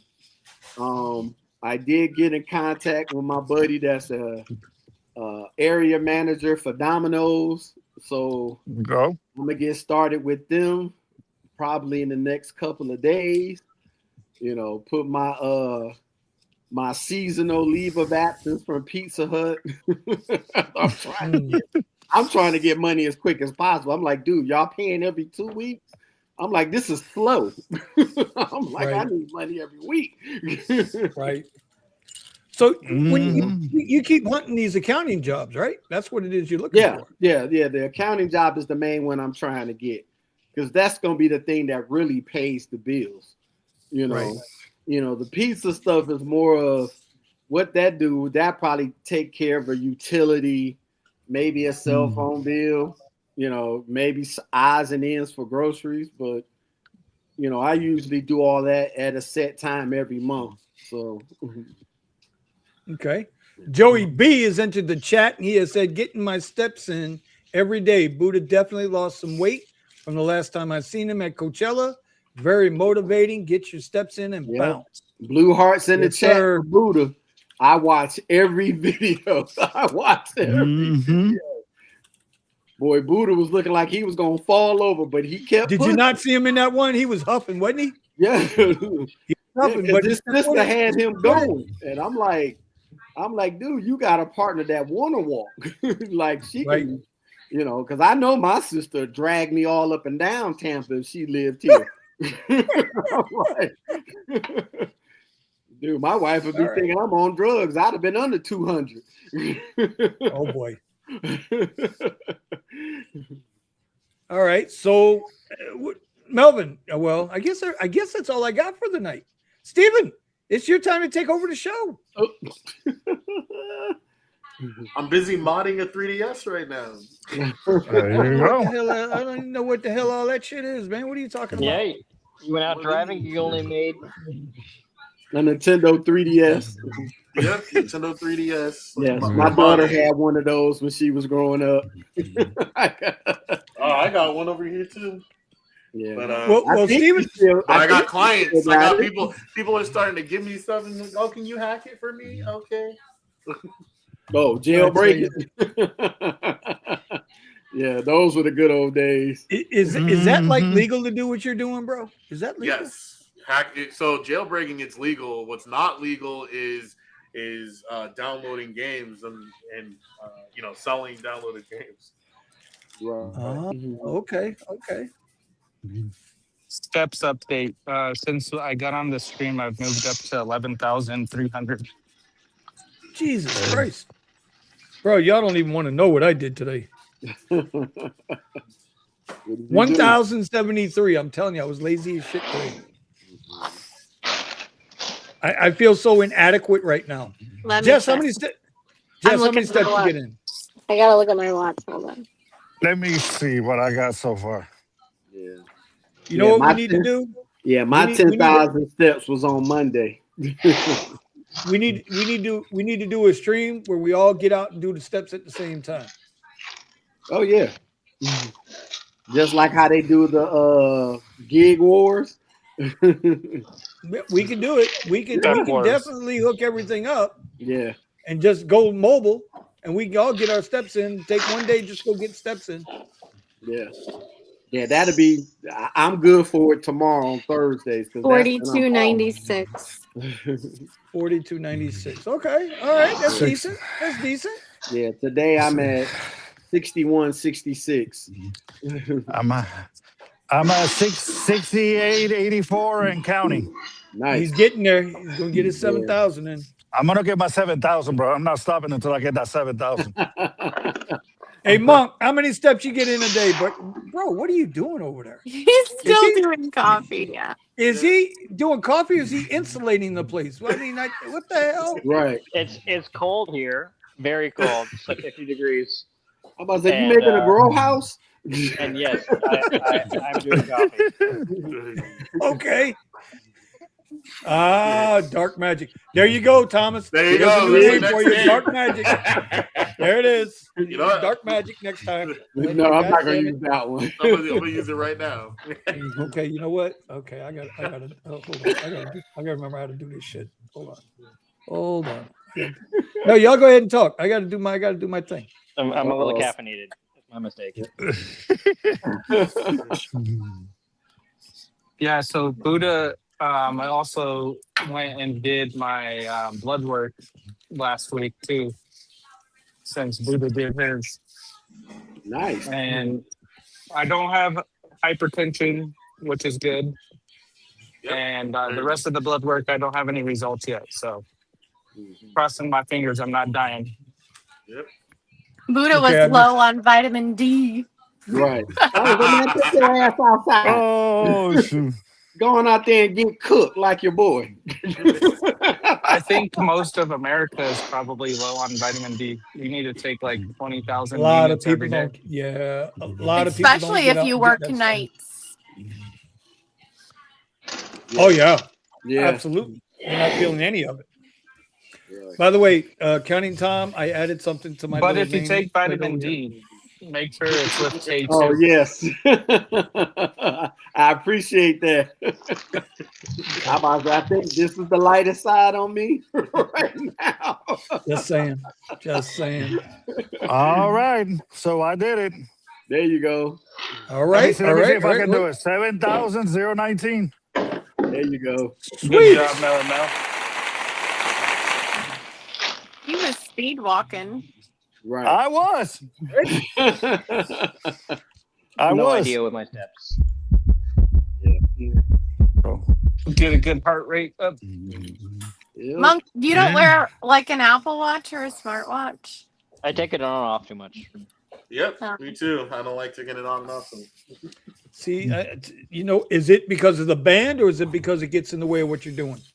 I wear it when I drive as an extra key for the car, but when I'm Right, at true. home, I usually take it off.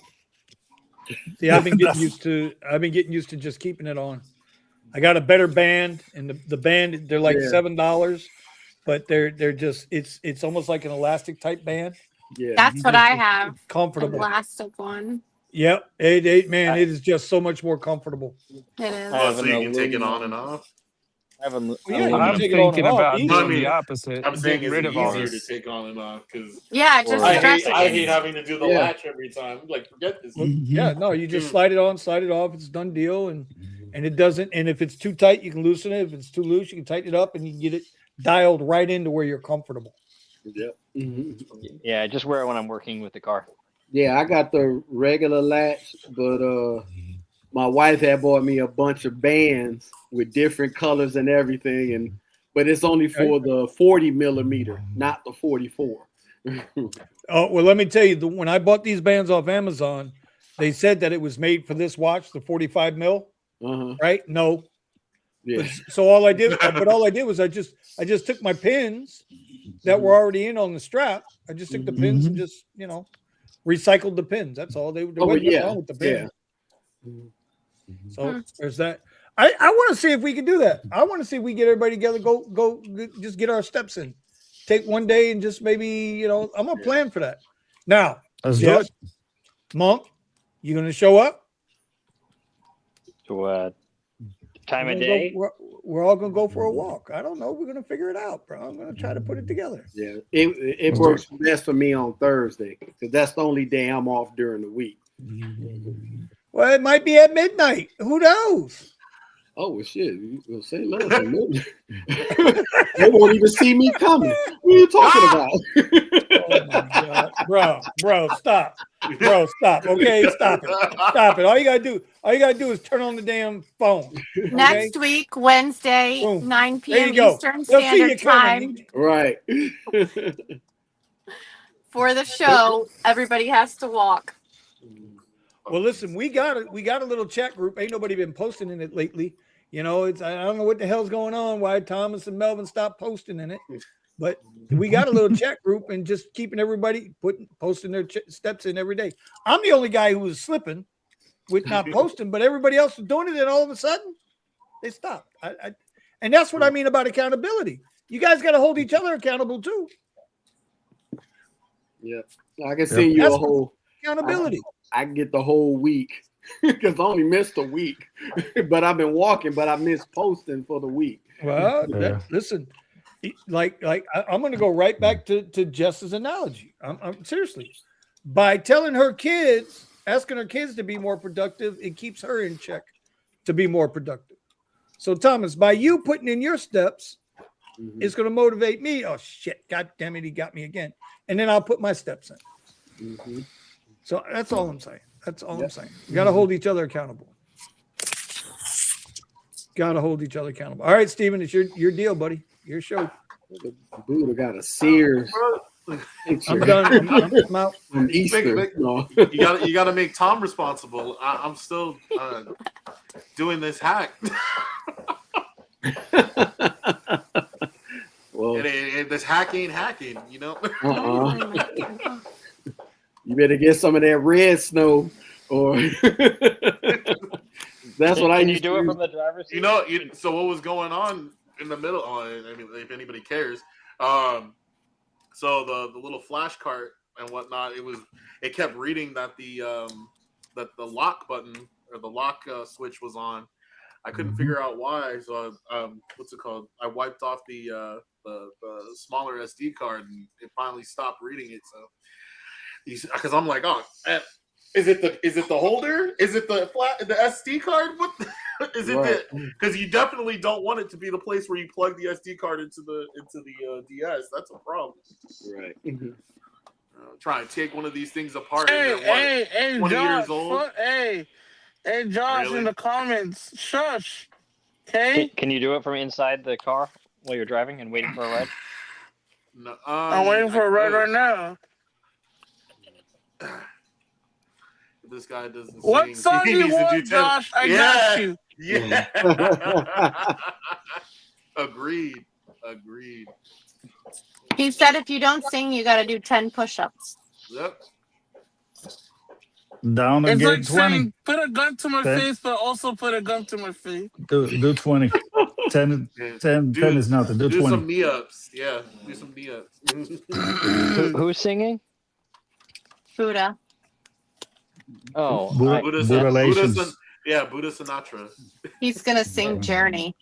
You know how they measure how much He's got a voice of an angel. weight you lift. Each rep. Just a Each rep is the No, quantity in pounds you're lifting. And Did we get push-ups. That's a 100 lot of likes weight yet? to be pushing around. We did. It hit 100 likes, Buddha. Where's it at? I need proof.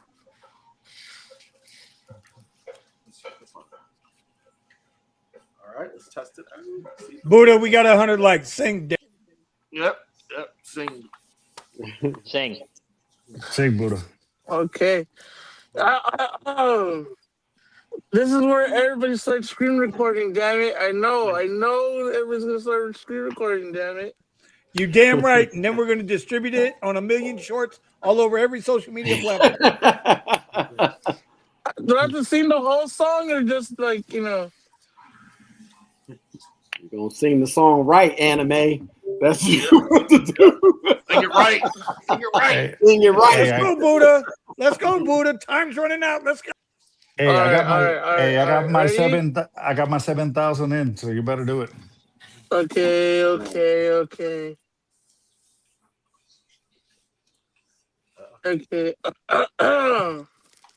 Hold on, let me listen to it. Let's see. Gotta see your screen. What's it called? Don't Stop Believing? Don't stop believing. Come on. Hold on to that feeling. Yes? No? Maybe so? What in the fuck am I doing with my life today? I don't know, but we're quickly losing viewers, bro.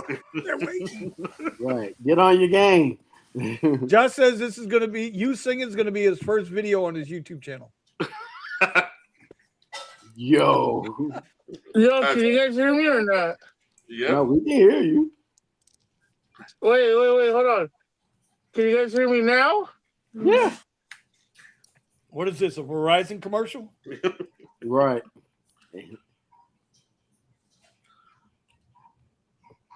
We're anticipating. Yep. Buddha. Buddha. Buddha. Buddha.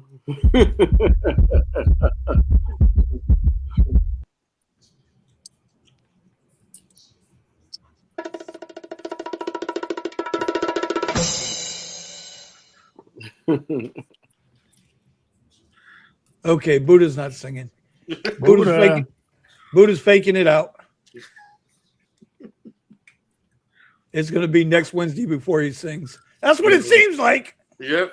Next year. Anyway. Well, we tried. Yep, we tried, gang. We tried like hell. Did not work out. I'm going to put a poll up. I'm going to put another poll up in the in the thing, in the chat. Oh, wait, you guys can't hear me? No, we couldn't hear you, bro. What the fuck? Okay, you know what? Hold on. Somebody's lying to somebody here. Right. Somebody's lying to somebody here. We got a whole 25 people waiting on you, Buddha. Somebody is fibbing. All right, ready? Oh, here comes the copyright. Right. But never mind. Just a Don't need the music. Don't need small girl living in the lonely world. She took the midnight train going anywhere. Just a city boy, born and raised in South Detroit. There you go. He took the midnight train going anywhere. There's Buddha. Get it, Buddha. And sing in a smoky room. And smell the wine and cheap perfume. For a smile, Almost they there. can share the night. And it goes on and on and on. Strangers waiting up and down the boulevard. The That boy's got the rhythm. shadows That boy's got the rhythm of a searching in the broken chainsaw. night. Mhm. Streetlights, She said people you got living y'all just to money's worth. find emotion. Got my money's worth. What am I I don't walking know. into? Okay, that's enough. Good Bro, Bro. hey, bro, give it up, guys. Give it up for him. Give it up. Give it up. You just lost Yeah. 100 subscribers. Right. Wait. There's more. There's Oh, more. Wait a minute. Ready? Don't stop Get the lighter. believing. Hold on. Wait, fuck, I fucked it up. Hold on to that feeling. Street lights. People. Okay, that's good. That's enough. That's enough.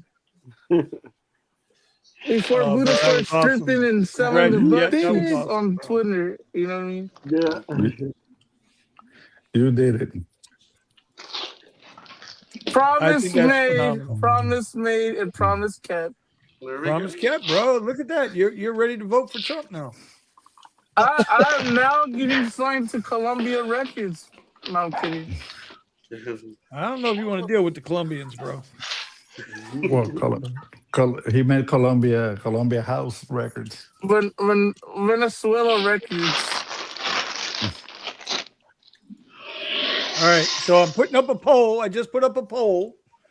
Did you enjoy Buddha singing? Dang, y'all Yes or want no? to see Terry ever did to you? All right, Matt. Thank you, Matt. I appreciate the love. Oh, dang, what is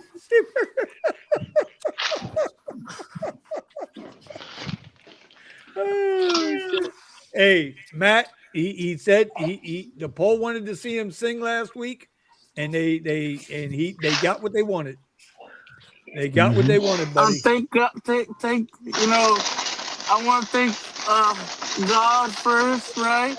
I want to thank God first, and Matt, where's your Celtics at? Just saying. Did you just pull a Hollywood and thank God first? Mm-hmm. Oh my You God. sure did. Can't you see my suit? Damn it, I deserve more than this.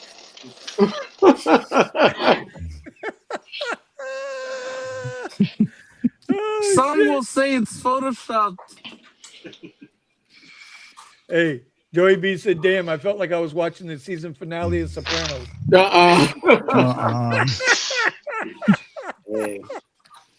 Bro, that was a tough baby ending. powder in that casino bathroom. I'm dead as fuck.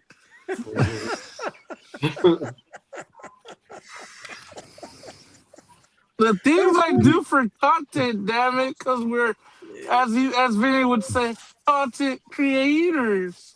Yeah, well, no, we just making videos, man. We just making videos, bro. We're just making video. Buddha, and you listen. So far in the poll, we've got 6 votes, with 4 people saying yes, they enjoyed Buddha singing, and 2 people said no. Shout Steven, why'd you vote my no, bro? haters. As Vinny said, suck it and give them dick or feed them dick. You know what I mean? You almost had it right. You getting there. I'm gonna let you stay on a little bit. Oh no, there we go. We got no. Wait a minute. What the hell, man? People don't know if they want to vote yes or no. 7 votes, 71%. Okay. No, we're not doing it again. Damn it. No, we might have to make this a weekly thing, bro. Let's see. It was Journey tonight. Thomas. Yeah. You and I took Buddha down Old School Lane a couple weeks ago. Right? And we hit everything from the Commodores, the Marvin Gaye, right, to some Michael Jackson here and there. Michael Jackson, right? We hit him with some real soul. Right? Brass monkey. That fucking monkey. Beastie Boys. So we got to hit him with, and he did a little Journey tonight, some little pop rock. Right. There wasn't no metal, a little pop rock. So what do you think for next week? Oh, he got to get some Michael McDonald. Who the The last time I heard McDonald's was at a drive-thru, damn it. No, bro. Listen. Amtrak says I didn't hear him sing and I still voted no. I want to hear the Bad Bunny. No. No. Nope. We ain't doing Bad Bunny here. Yeah. I had to put you in timeout for a second, Buddha. Wow. Oh, we ain't doing Bad Bunny, bro. You can do anybody but Bad Bunny. Right. Fine. Lynn says What she wants an about encore, Buddha. Yeah, Lynn want an encore because she. No, Lynn, no. Lynn's the type of person she wants more than what she paid for. Right. Hey, get And your you can go money the other in way too, bounce. Buddha, with You feel Selena. me? Amtrak says I've been teaching my old clients about rap lately. Okay, that works. Listen, people who introduce you to new music are always the best kind of people. Yep. 100%. I'm with the music thing, bro. Yep. Okay, I got a question. Is anybody still putting water in their car? No. That would be something for I used to, but no, not now. that'd be something for my upper tier drivers. Yeah. That's just Monk, for you still put my water in private the car? passengers. No, Good I don't have job. any privates. Good job. I wouldn't even do it. Can we If I had a private saying he client, I doesn't would have any probably privates? have waters, but I never have private clients. Yeah, because you don't have any privates. Oh Lord. Oh, I like the God. You Aquaman. damn transformer. No, Actually, I'm kidding. He called him a transformer. What the hell? Jesus. See? Oh Goddamn. my God, he's more Buddha, of an you trying? Optimus Buddha, are Prime. you trying to be politically correct? He said he doesn't have privates. What do you want me to do, damn it? Buddha, we got 9 votes in, brother. Okay. We get in 7 there. have said yes. Hi, Mom. 78% No. enjoyed your singing. That means next week you got to do it again. Hey, what the? Oh no, what? you might be No. copyrighted. Oh yeah, no, we're gonna get smacked because he played the damn music for a minute. My bad. Oh god, Off the rails. I Hey, think we're but drugging people. Oh, that up was now. pretty But cool. that's the he thing. sang though. That was pretty. Yeah. Yeah. He Hey, said bro, he was gonna honestly, sing. we gotta do for the one Now time. get water. Hey, we gotta do for the one time, gang. You feel me? One time for the one time. Well, what Antonio's like talking the about is the real cars, deal. The cars that That's the go problem. boom. Now it's Yo. funny, huh? Yo. Whoa. Just finished Dude. IC. Had my first Instacart. altercation with a. Instacart. Okay. I was just gonna ask, what the hell is IC? Yeah. Had my first. It's ice without the E. Altercation. Wow. Yeah, you notice Lynn left off the E, right? Oh Lord. Hey, bro, Right, Lynn so- low-key look like she got hands, bro. Mhm. She ain't messing scared. around. She ain't scared. She said, "I'll fucking thank you with the milk." Le entro esos chingazos. I'm dead. See, this is why we stay away. Mhm. Okay. Hey, Vinny. So Joey BTV, right, or Chewbacca, right? Okay. Joey B. Yeah. Yeah. We're talking about how I lost 20 pounds, and he says, "How much do you think a gallon of water weighs?" I'm like, "I don't know." And he was like, he said some pounds or something. And he's like, imagine walking all your life with 2 gallons of water, walking, and you just said, you know what, I'm gonna leave this one here now, and you keep walking. Eventually, you're gonna leave your path of water bottles, of gallons of bottles everywhere. So then you look back at it, and you're like, "Damn, that's a lot of weight I left behind." You know what? That's actually a pretty good question. I'm just curious now. It's Hold on. I mean, I heard the comparison with bowling balls. Oh, that too. And Vinny loves to play with his bowling balls. Oh, Lord. He's a good Oh bowler. boy. Jesus. Oh my God, he's a bowler. Jeez. Oh my God. I know See? he's a bowler. Bro, I can't help stop you. it. Come on. Come on, Buddha. I got 300 rings for days here, man. For days. Vinny, don't show me something that you can buy at the trophy shop, damn it. Yeah. If He it had the ain't trophy. He was running the trophy shop. Oh, Exactly. yeah, but that's true too. That's true too. Exactly. Vinny, No, I can never we had a talk trophy about, shop. Can we talk about Trophies had big money. Let me tell you something. Trophy business at one time was a big business. Yeah. I know people in the trophy business. They made In shit. the 80s and 90s, it was crazy. 2000s too, bro. It's all these and in the 2000s, everybody gets a participation trophy. Yeah, the participation. Shit, that business really went up. Yeah. Hey Vinny, Sir. in the business that you were doing, how did you get into it? How did you get into that business of the trade shows thing? Oh, that was It was a pretty interesting thing. Yeah, well, Buddha saw some pictures. So, my dad, Really? 100%, my dad was in the trade. He was part of that union. He actually worked for one of the contractors first, a company called Freeman Decorating. They're the largest global contractor privately held in the world. Big company, bro. Huge. They're out there by you, Buddha. They're everywhere, bro. They are everywhere. And he used to work for them, and he would. But he also joined the union that supplied all the labor and the work. And so when I came home from service, my dad said, "Listen, I ain't gonna pull no strings for you. I'm not gonna help you, but here's the number. Go to the union hall and sign up. Go join go sign up.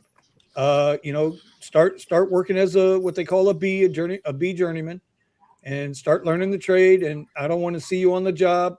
I'm not going to help you. There's going to be none of that nepotism shit." And true to his word, he made me learn the trade from the ground floor up.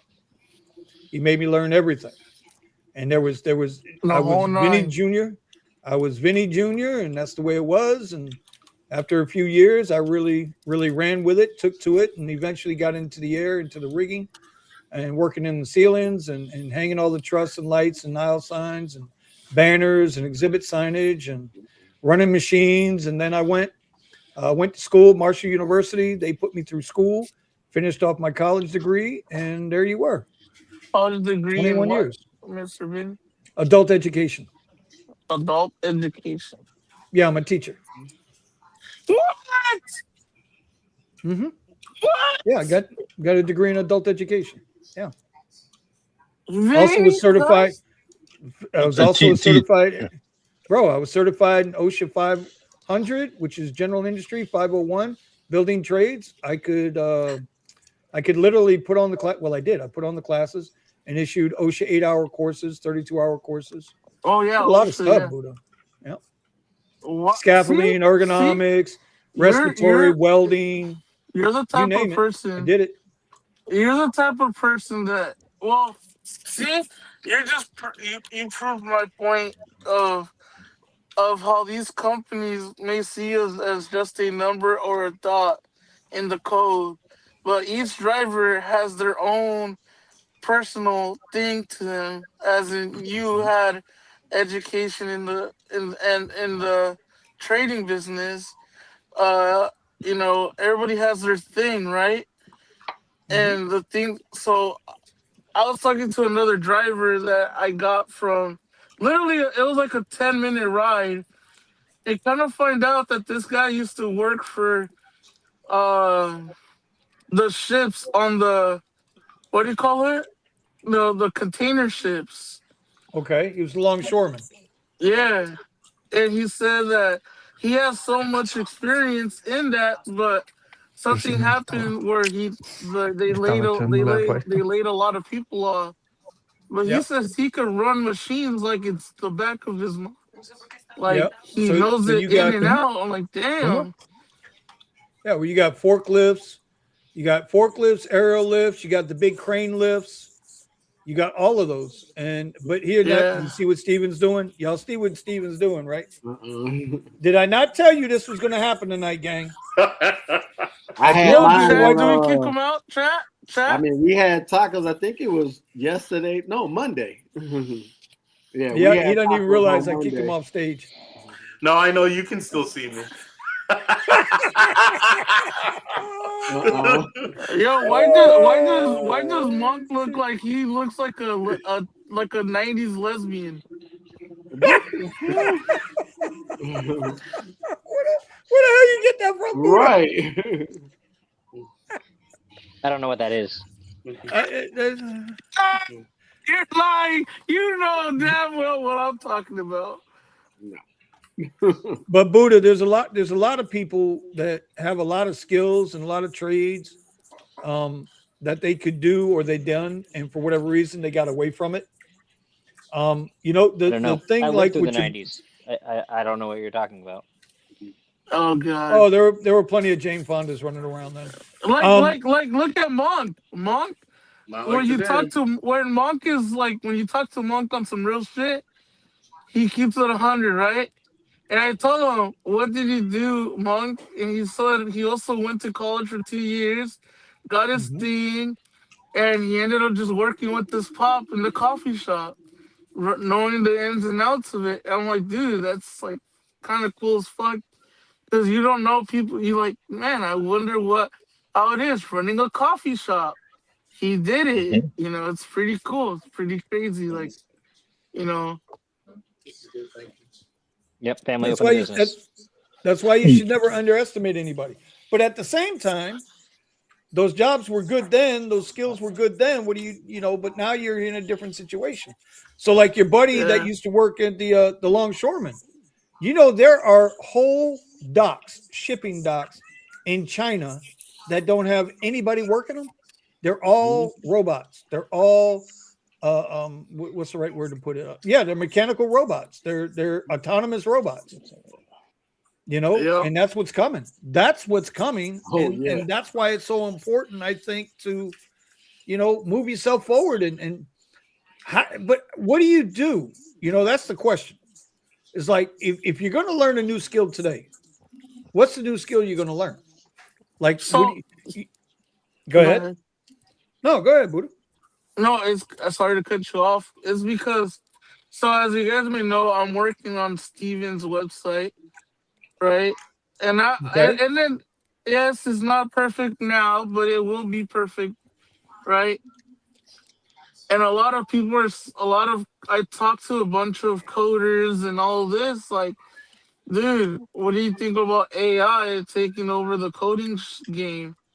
And Yep. all they say was, look, in the coding business, if you're gonna be a full stack developer, you know, you start off with the junior developer, then you go up the ranks. But remember, use AI as a tool to help you, not to do your job for you. It's Well, that therefore a tool right. and not a necessarily, it's like your right hand man instead of Mm-hmm. doing like that type of Yeah. thing. Because I love learning how to code, and I've been learning how to code recently a lot. And like the people that are in the field, texting them on Instagram and stuff, and they're like, dude, you could use AI to help you with certain things, and then you give it the ideas and you learn how to code and fix the problems on yourself. Don't let Hmm. it use everything, because AI can fuck up as well. And then you got to go back and fix all that problem, but you don't know anything, you But see, know? you just hit on something there, and Pascal and I talk a lot about this, right? Because Yeah. Pascal is heavy into AI, bro. He's like heavy into AI. right? And and me, I'm still finding my way. I mean, I use a lot of Grok and I use a lot of Gemini, right? And I'm now a Google One $20 a month, and now Grok's trying to get me to pay $30 a month. These bitches are crazy.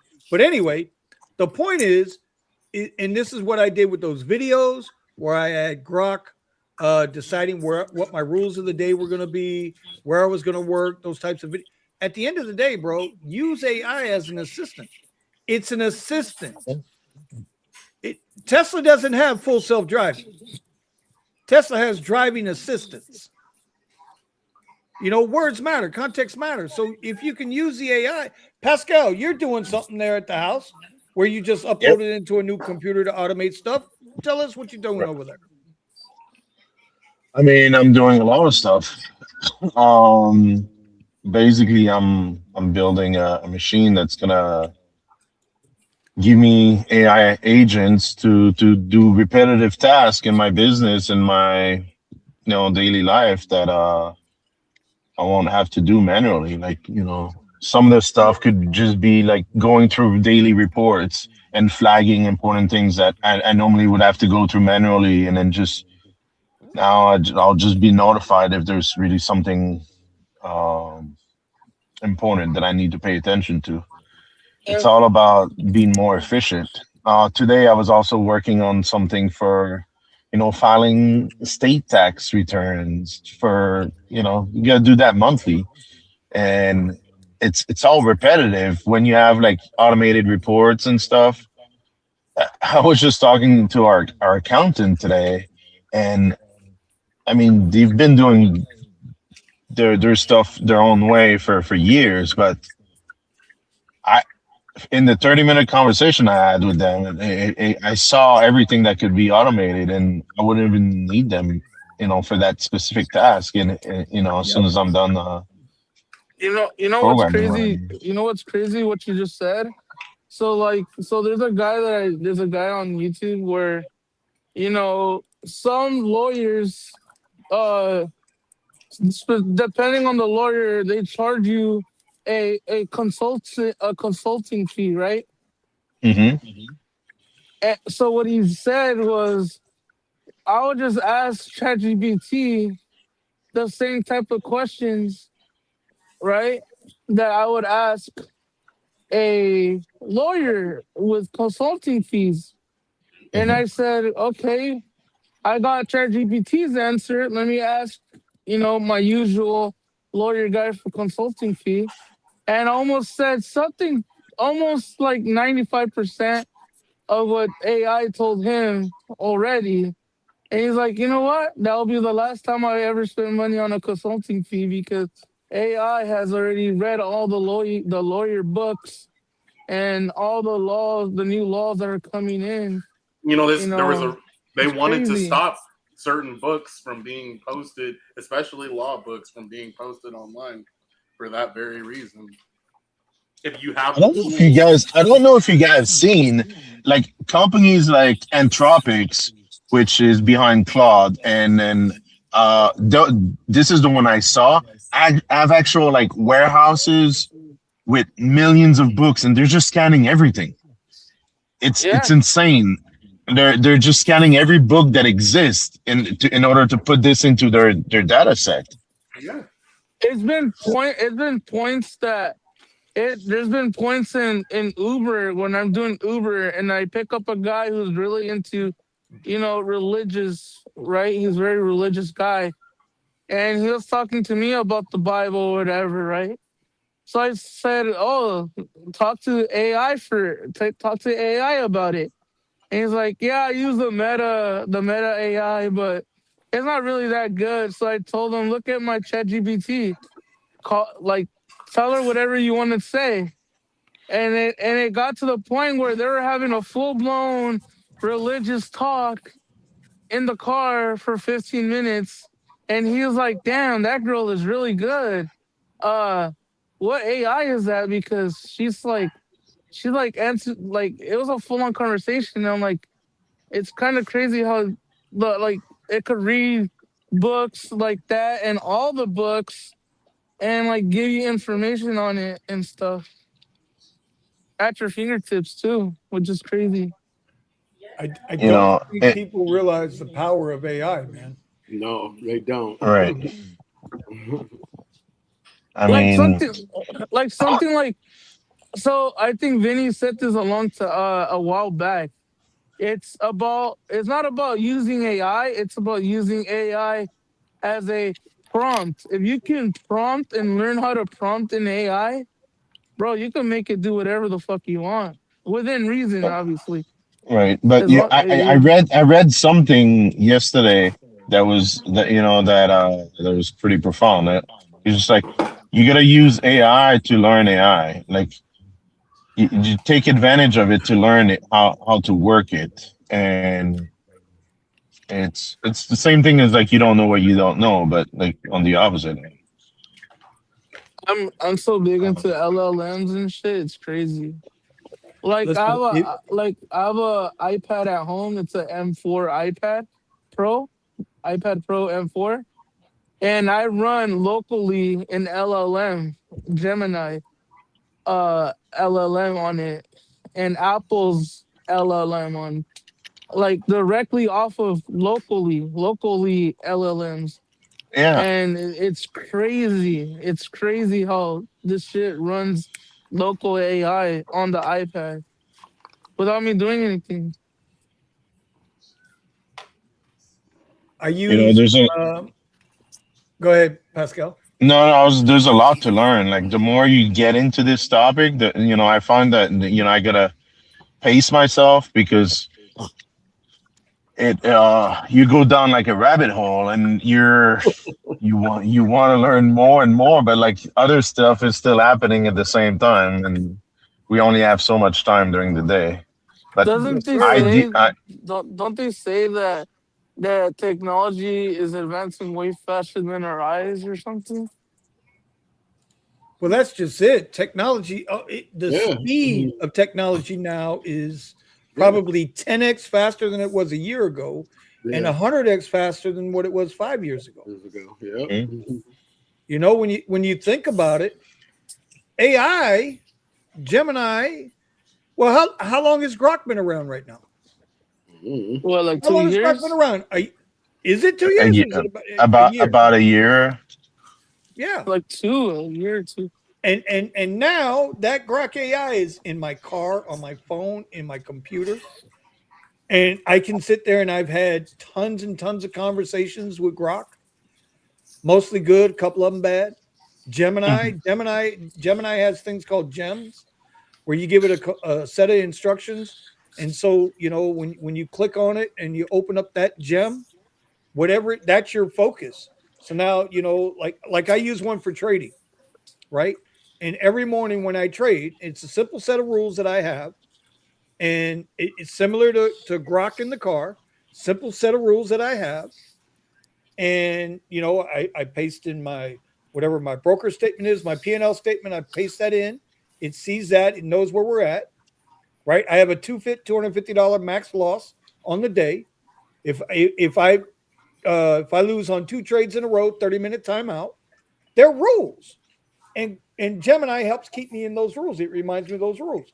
My momentum and flow trading strategy, which includes the 30-minute orb or the 15-minute orb to start the morning, for the first 30 minutes, then we move into the flow part of the day, right? It's AI is an assistant. That's like, okay, so we know Richie Hustle's here. He's getting ready to take a big trip on Friday. And I suggested to him, because he's going to drive all the way to Boston, right? Because he got a family thing. He's Right. going to Boston. And I said to him, I said, bro, do you so favorite spending $99 with the FSD? Because he's going to drive he's got two Teslas. I said, get the FSD. Let it help you. No, no, no. I'll be all right. I'll be all right. I'll be all right. Okay. You got to let the technology help you. Don't let it take Right. over, but Right. let it help you. You got to let it help you, bro. Buddha, you're learning to code through AI. Well, just Yep. let me Well, ask you a question. You know what? Hey, let me see if this will answer. I go don't know if ahead. you guys will be able to hear this or not. Hold on a minute. Hey, Grok, can you hear me? Can you guys hear that or not? No. Let me do it this way. I'm going to ask Rock a simple question. This might cause some controversy here, bro. Hey, Grok, can you hear me? Yeah, loud and clear. What's up? All right, there you you guys go. can hear that now, Yeah, right? no, Okay. yeah. Hey, Grok, I'm an Uber driver. I have 3 1099s that I need to do for my taxes. Can you do my taxes for me? Man, I wish I could. Just punch in your numbers and spit out a perfect return. But nah, I'm not a tax pro, and I can't file anything for you. What I can do is walk you through the basics, flag what you might miss, and tell you where to plug those 1099s so Uncle Sam doesn't come knocking. You got 3. Uber, probably DoorDash or Lyft too. First thing, add up all your mileage. That's your Okay. biggest. So you can walk me through it all. I can download the forms, prepare the tax myself, and you can walk me through it though, correct? Yeah, absolutely. I can walk you through every step like I'm sitting shotgun while you fill it out. All right. No And problem. you have access to all the latest tax deductions and whatever else that I might need?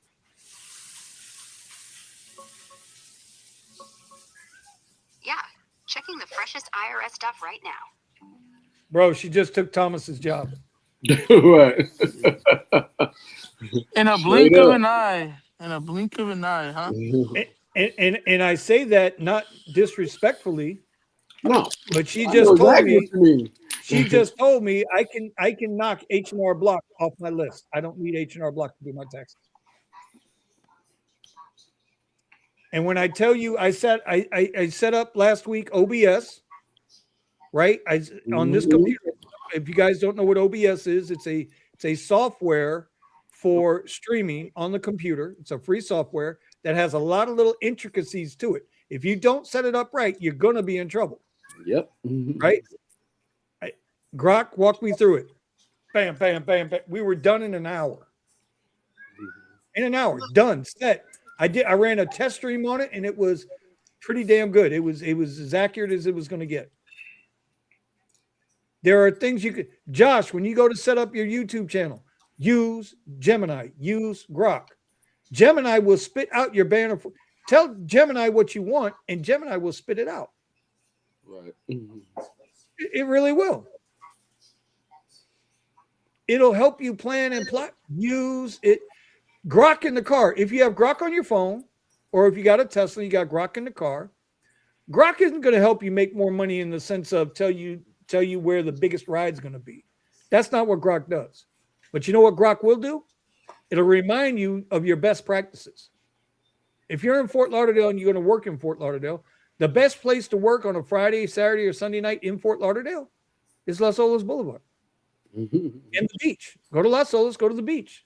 And you'll stay busy all day, all night. And Grok will remind you, go to Las Olas. Don't go to the airport. Queue's too high. Yep. Oh, only 30 cars in the queue. Go to the airport. Grok, give me my rules for my rides tonight. We ain't taking no rides under $20 under no circumstances. Right. Exactly. Get my 5, get my 100 or 120, and I'm gone. I'm saying AI is nothing to be afraid of in the stages that we are right now, because it's not artificial intelligence. It's algorithmic interpretation. I depend on it to, and here's the other thing. Think about this. AI, Grok, Gemini, they have access to the entire internet. They have access to the entire history of mankind. Think about that. You want to learn about the lost city of Atlantis? No problem. It's not a problem. Me and Steven and Scott were talking about religion and stuff, and what, and we were and whatever was Steven was talking about, I was searching it on Gemini, and Gemini was like as a reference, and then it gives me like the backstory of it, because we were talking about, it was crazy because there was this guy saying that something about some politics stuff, and he's like, oh, but you're wearing mixed fabric, right? that's also punishable, and you won't go to heaven. So I told that to Steven, like, what the heck does this mean? And he's like, well, let's look at the context. Let's go into that. And then I searched it on Gemini, and it gave me the context where only people that are priests can have mixed cotton or mixed fabrics, because if you're a normal person with mixed fabric, that means that you're impersonating a like a police officer or a priest when you're not. I'm like, what? Right. I didn't know that, Like, Well, look, it's look at crazy. this. Look at this. So these are my last 4 or 5 conversations with Grok today. DoorDash earnings miss. So in case you guys didn't know, DoorDash had earnings after market close today. They missed like nobody's business on earnings, right? They missed. The stock tanked, and then all of a sudden it rebounded and actually closed a lot higher, up like $11 or something from the close, right? So about a $25, $30 swing. And so the question to Grok was, well, if DoorDash, if their earnings suck, why did they bounce so high? And she says, well, the earnings outlook for the next quarter. I'm like, whoa, wait a minute. The earnings outlook for quarter one was negative. Grok dug a little deeper, and we understand it's just manipulation. It's going to sell off like a motherfucker. Here, Harbor Island Club location. Right? Here's Harbor Club. Last rider, older guy, said he's never fished in the Bahamas. So he was like, man, I had heard about this place called the Harbor Island Club. And it's in north of Lutra Island. And so we talked about that. The rider before that, she's got a 2021 Jeep hybrid. She lives up north. She has not been able to use the electricity. So we were talking about that. I'm telling you, man, you can use this stuff. Use Grok. Use Gemini, man. Use it to your advantage. It's nothing to be afraid of. It'll help you move forward. But always remember that these things like to lie. You got to know how to fact check it. Yep. Absolutely. But for your day-to-day, daily things, I'm with it. I got no problem. Grok tried to tell me that it counted 0 to 200 without skipping, and I know which ones it skipped. And he's like, oh, you caught me. Okay, I get that. I'm not asking it to count. Well, I'm just saying on a simple task like that, it lies. What else is it lying about? Well, that's a whole nother ballgame. I don't think it lies. I think it's just it's hallucination, and it what AI does is it's really good at guessing. It's a bunch of guess, and then when it loses context or whatnot, it could start guessing like a little more how do you would say, like less carefully. Damn, $61 an hour rate. Fuck. So take it. That sounds like what my nephew has working in the oil refineries. That's really good money right there, bro. Dude, he out somewhere in Arizona getting 70 an hour and 250 a day per diem. I'm like, dude, you've made more money than any of us growing up. Like, what are you talking about? Hey, Grok, repeat that again. Sure. Watch me go. 1, 2, 3, 198, 199, 200. Nailed it. Want me to do it backwards next? Wow. Nailed it. Actually, it didn't start at 0, so it doesn't count. Oh, God. Here we go with the zeros. Oh, God. Anyway, I listen. I think AI has a place. I think the more you work with it, the more you understand it. The more you understand it, the more you can use it to your advantage. All the blacksmiths didn't realize blacksmiths were so afraid that the Model T was going to take over. They didn't realize they could trade in the horseshoes for tire rims, or for radiators, or for body panels. I understand what Tony's saying, and a lot of people, you got to be they're able to afraid roll of with those punches. I just know that I was taught don't believe everything you read, and that's what AI does is reads a lot. I don't disagree with that. But you know what? I had a really good conversation. This will piss everybody off. I had a good conversation today with Grok about religion. What? You had a good conversation? I had a good conversation with Grok about religion today. And Grok and I actually agree on religion. So if you know me, I'll repeat that conversation off the air. I won't do it on the air because then I'll have people hunting on me, and trust me, you don't want to do that. I got 26 on me at all times. I don't want to get popped in the head. But let's just put it this way: it started with the Templar Knights. Does anybody here know what the Templar Knights stood for? The 3 F's. Do you know what the 3 F's are? No, what? Not. Templar Knights and the 3 F's. No. Templar Knights stood for the 3 F's: for faith, for fighting, and for finance. Oh, we went down a road today, buddy. I went down a little rabbit hole with Don't you mean fraternity and fortitude? No. Faith, walking in faith, fighting for that faith, and then financing the fighting for that faith. Templar Knights were some of the original gangsters when it came to banking. They took a vow of poverty, but they had plenty of money. That sounds too familiar. Then I had that because Richie Hustles and I gets into it. I call Catholics being a fake religion. Because Catholicism was not born until after Christ was crucified. Yeah. And I have my feelings on that. So I don't knock anybody for whatever they believe. I don't. I'm just saying for me, you know, I try to learn as much as I can about these different things. And so anyway, I don't want to get into the whole because people get twisted with the religion thing. But I'm not afraid to have the conversation. I can promise you that.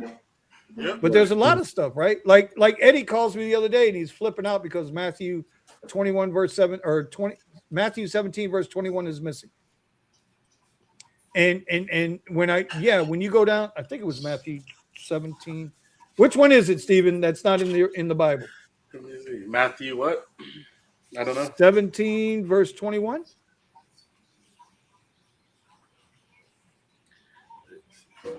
$20 is there and 22 is there, but 21 was removed in certain Bibles, not all Bibles. Oh, it's removed in my. Wait, am I still looking at the King James? I was talking to somebody about the King James. Well, here's the thing. Yep, it's missing. It was never in the original text. It was never in the original text of the Bible. It was added in many centuries later. And scholars believe that they added it in because it fit the narrative at the time. So they took it back out again. Yeah. The witnesses removed it too. So so like when Tony just says, well, you can't believe AI, I agree. But there's a lot of shit you can't believe. We should be constantly fact checking everything. Yeah. Even the scriptures say to do that. Yep. Anyway, I know we just went down a serious rabbit hole there. Yeah. Is that the return of 2020 and the COVID? Say again? And the first Trump administration with all the fact checking? Is that what you're trying to go back to?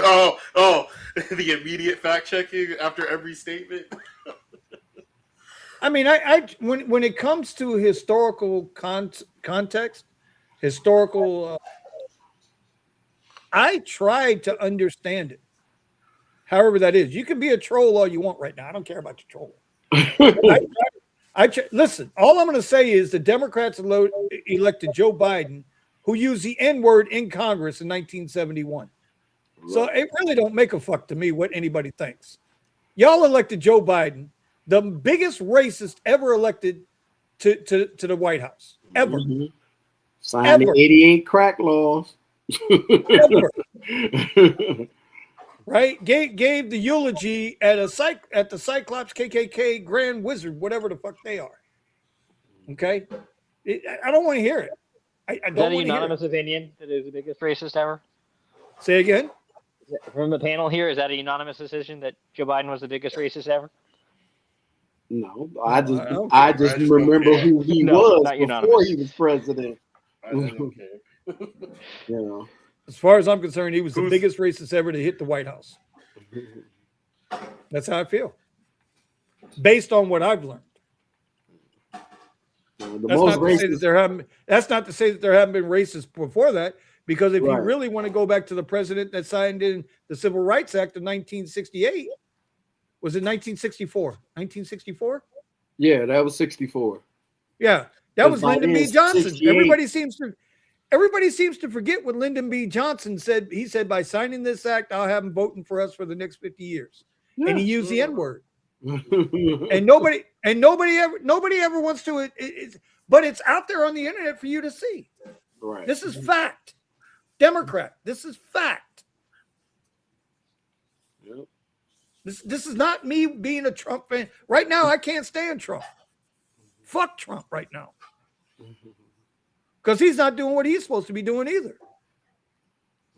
But at the same time, Trump ain't a racist. Right. So no matter how much they want to try to twist it and mold it and feed it and this, that, and the other, he's not a racist. He's a capitalist. He's trying to make his money. I mean, shit. Wouldn't you? So anyway, we can go into private with that. We're going to end the stream right now. Yeah. We're down to 6 people. Hey, what Joe Biden said when he was signing the crack laws in '88? Sometimes I say some dumb things, and I'm pretty sure I'll say dumb things again. Not only that, he said, I don't want my kids going to a racial jungle. Right. When he was talking about the schools. Yeah, I don't want my kids in a racial jungle. Yeah, get the fuck out of here. Joe Biden was a fucking racist. Yes. Fucking kidding me. He said a lot of wild shit. and still, they used to pull my hairs in the pool off my legs and have my hair standing. What the fuck are you talking about? Oh my God. All right, it's 11:28. Was it Joe Biden was it? 2020 was like the first version of AI. Yep. You ain't what are you talking about? Bad, dude. So bad.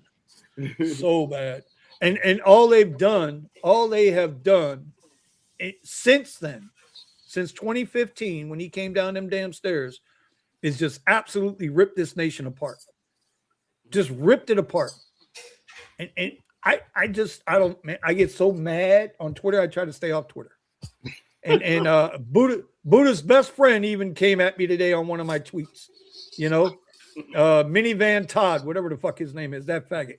You know, when he comes in there, it's like, oh, I love seeing MAGA people get beat up, bro. You wouldn't say that in front of me. I promise you. I promise you. It's not about MAGA, bro. It's about being an American. But whatever. Whatever. Definitely went off the rail. Well, sometimes you got to be honest about shit though. Yeah. And when I'm wrong, I admit I'm wrong. And teach me. If I'm wrong, teach me. Right. Don't berate me. Have a discussion. Let's talk about it. Yeah. Don't be a dick. And teach me. I'm willing to learn. Right. But I ain't stupid either. No, being able to reason with somebody is an important thing, and being able to look at facts without trying to say, "Well, my truth is." Well, that's and that's kind of like where I come down on religion a little bit, because every religion always comes down to one thing. Every religion, I don't care what it is. My God is the best God of all gods. When God is God, well, somebody's right. Right. Everybody's right. That's not true. Well, no. If my God is the best God and there's only one God, then everybody who has a faith in God I would say I would say, can you say that same thing to Pharaoh? Can I say it to who? Pharaoh. Well, Pharaoh didn't believe in God. They believed in sun gods and He Ra. believed in several gods, and then there was the 10 plagues to show him that his gods weren't anything. Right, but I said God, meaning one God. Let me rephrase. But there's a lot of people that believe in a single God that's different than the one God. They have different personages. Can we definitively point to a single God and say that God is the only God? Definitively. I wouldn't say that that's as important as whether or not only one God, whether it's one God or multiple gods that exist. That's the answer is what's more important, not whether or not we can currently definitively prove anything. Well, I believe in one God.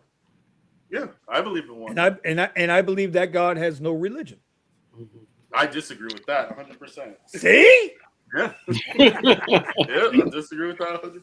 And then the question, because then what was if there is one God and he had people, why would he wanted to keep those people separate? What was the purpose in that? Does that mean that they have a religious obligation to serve that God the proper way?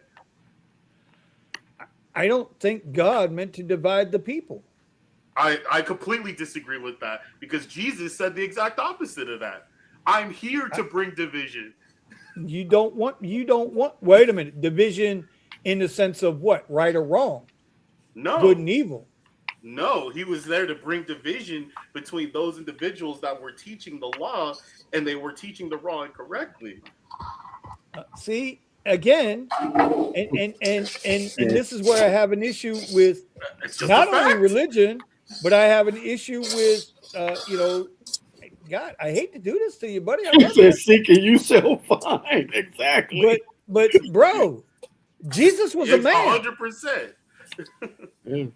Jesus was a man. Well, we didn't get to finish our conversation before. I'm not talking about on here, where I was going to explain his existence before he was that man. Based on what you've read.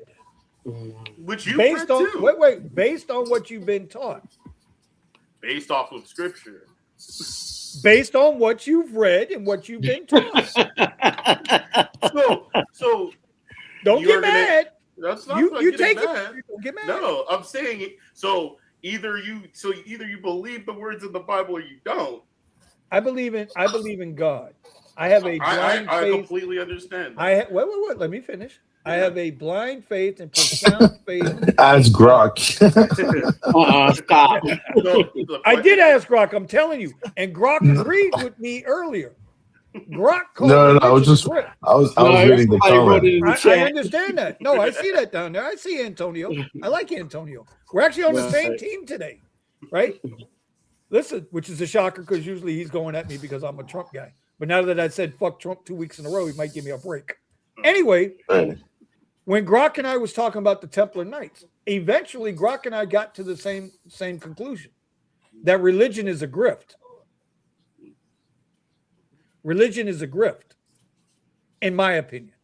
Yeah. Not in anybody's opinion. I don't care about that. That's not what I'm saying. I don't discount what you believe, Stephen, I don't think the Templar Knights or Thomas, or Monk, or Tony.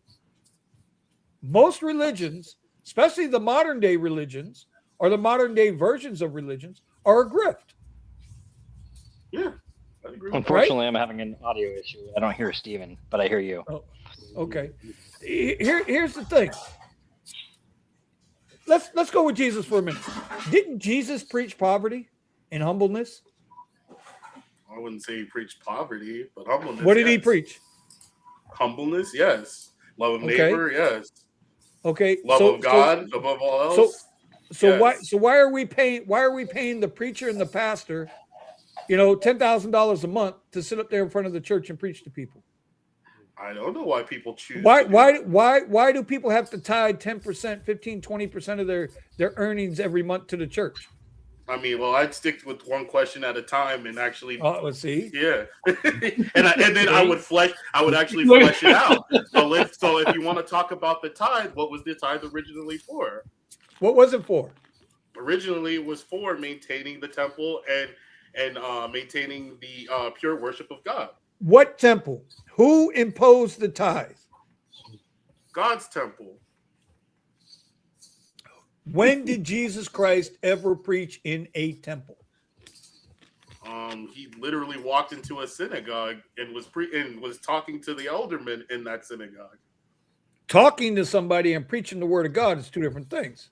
Well, when he corrected them on their understanding of the scriptures, I think that where the scripture literally says where the scripture literally says where one or two individuals are speaking about me, there my presence will be. Did Jesus favor the temple and the church, or did he favor the closet and for you to have the conversation and prayer unto God by yourself?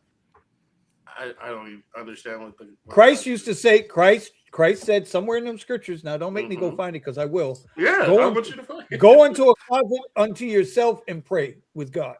Pray to God. I'm not Church is for fellowship. Yes, okay, well, that is a key. That is definitely a key aspect of worship. You're supposed to have fellowship. Yeah.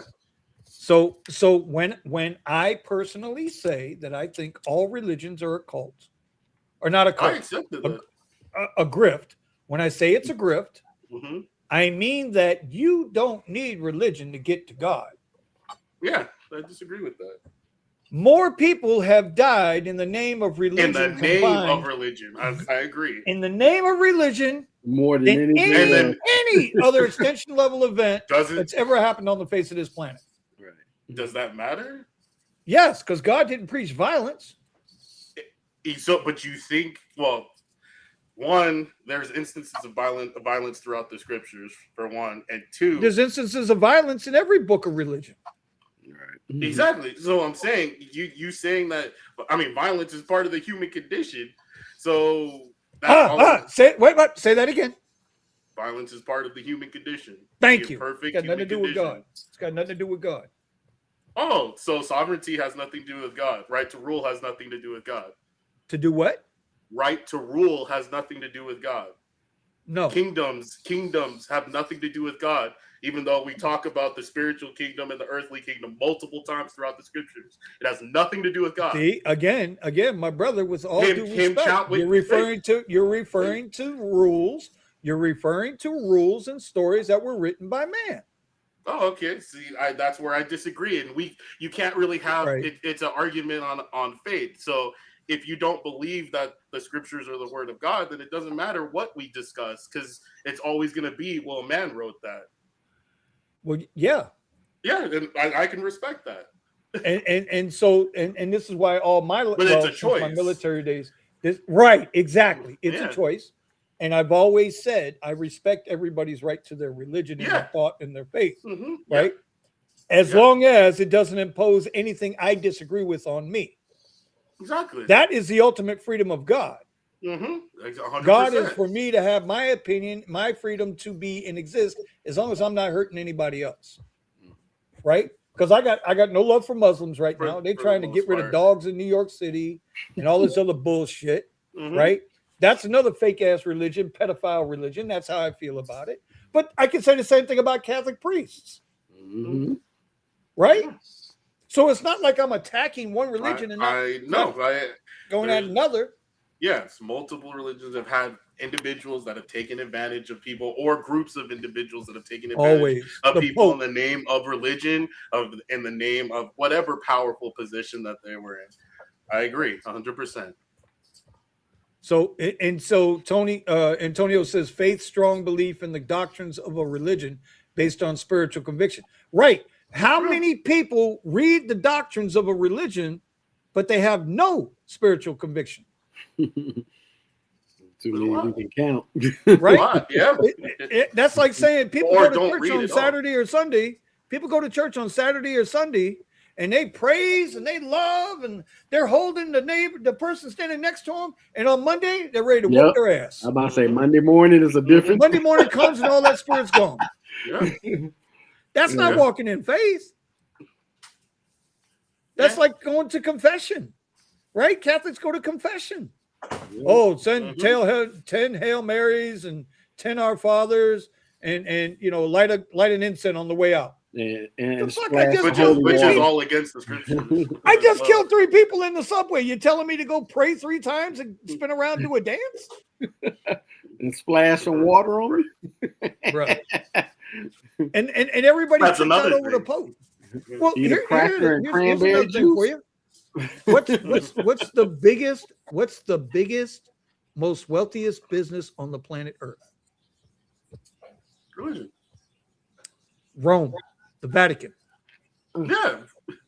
They are the most wealthy Religion. on the planet, right? Yep. They didn't exist for centuries until centuries after Christ was crucified.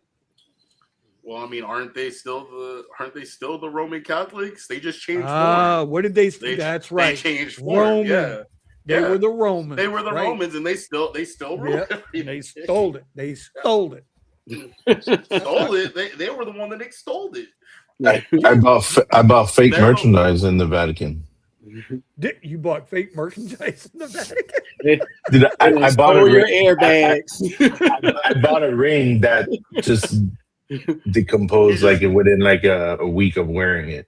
He's like, Oh I have to my get this God. off my chest. Right. Like, how Yeah. dare they? I paid like $500 bucks, My hubcap. $500 for like a ring, and then it just disintegrated. And see, Yeah. and At least your to finger didn't Stephen, disintegrate. to you, I'll say this: out of all of it, all of it, Mhm. whether it's the Quran, the Torah, whether it's the Bible, out of all of it, Mhm. the biggest fight I have with myself is Jesus. Right. We were supposed to have a conversation about him, right? But it's so hard because I can sit and I can talk with people, and I've talked with a lot of people about Jesus, Mm-hmm. and it's for me, it's such an internal fight. I understand. Because if on one hand, well, first of all, we're dealing with 2 completely sets of books, right? 2 testaments. Yes. And in a lot of the testaments, the scriptures, they contradict each other. God, in the Old Testament, it was fight, fight, fight. In the New Testament, it's love, love, love. But I'm gonna let you. No, I want to let you finish before. No, I'm just expressing in the most simple of terms, Right. right? And why is it that all of a sudden, when Jesus came, now we wanted to be a loving God? When in the Old Testament, he flooded the earth, he burned up Sodom and Gomorrah. God killed people. He brought the plagues. He did everything he was supposed to do. Yes. Yes. He So did. he was violent in that nature on his own. Yes. But then when Jesus comes, now we're turning the other cheek. Oh well, that's partially true. Yes, because Okay, well, because you have to expand on it. because there's context in why it had to be one way at that point, because you have to understand throughout the Hebrew scriptures, he had an earthly representation of his kingdom. If we're going based off of the Bible, right? We'll go with it for now. Yeah. So I mean, if we're talking about where Jesus comes in that Jesus came in and replaced all the earthly representation of God's kingdom. So no more Judah, no more Holy Land, no more the veil that was inside the holy of the most holy, right? That's inside the temple. What's it called? All of that was to represent and keep God's people separate from the rest of the nations. But the people that were part of God's hold on. Let's start there. Uh-huh. Why was he trying to keep the people separate? They were supposed to be a clean people unto him. Again, Jesus was about love. Yes. And embracing. Yes. Right? So if we looked at it that way, Democrats would hate the fuck out of Jesus right now. I mean, I can't. But don't they? Don't they already? The thing is, yeah, kind of. It's not like you couldn't choose to be one of God's people. Like you could. They had the Gentiles, right? So yeah, the individuals. That's the Hebrews. Yes. Right. The Hebrews had separated people. Well, the individuals that why would God want to separate the people if we're all God's people? Well, So to say, that go that's ahead. not I'm listening. necessarily true because you have for example, you have to look at for example, look at Egypt. Not just the Israelites were the ones that left when the Israelites left with Moses.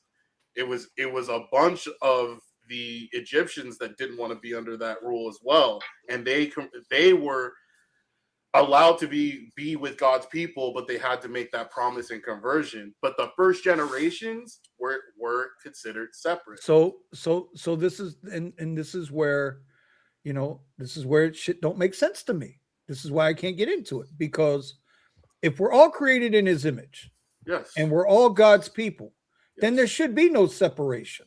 But you have to understand back in back in those times, and a prime example was Cain. After Cain did what he did, he left and had his own tribe of people too. Okay. So but he was still God's people. Just because he wasn't in God's good graces. No, he was cut off. There's individuals that were cut off and were permanently cut off. You're missing my point. I think you're missing my point. I could be wrong. I understand people being banished, outcast for not living the godly life. Right. Okay, I get that. But at the end of the day, they're still God's people. Even the devil was God's people. That's the key factor there. I say that because I'm speaking in a past tense, but that's even now, the devil is still God's people.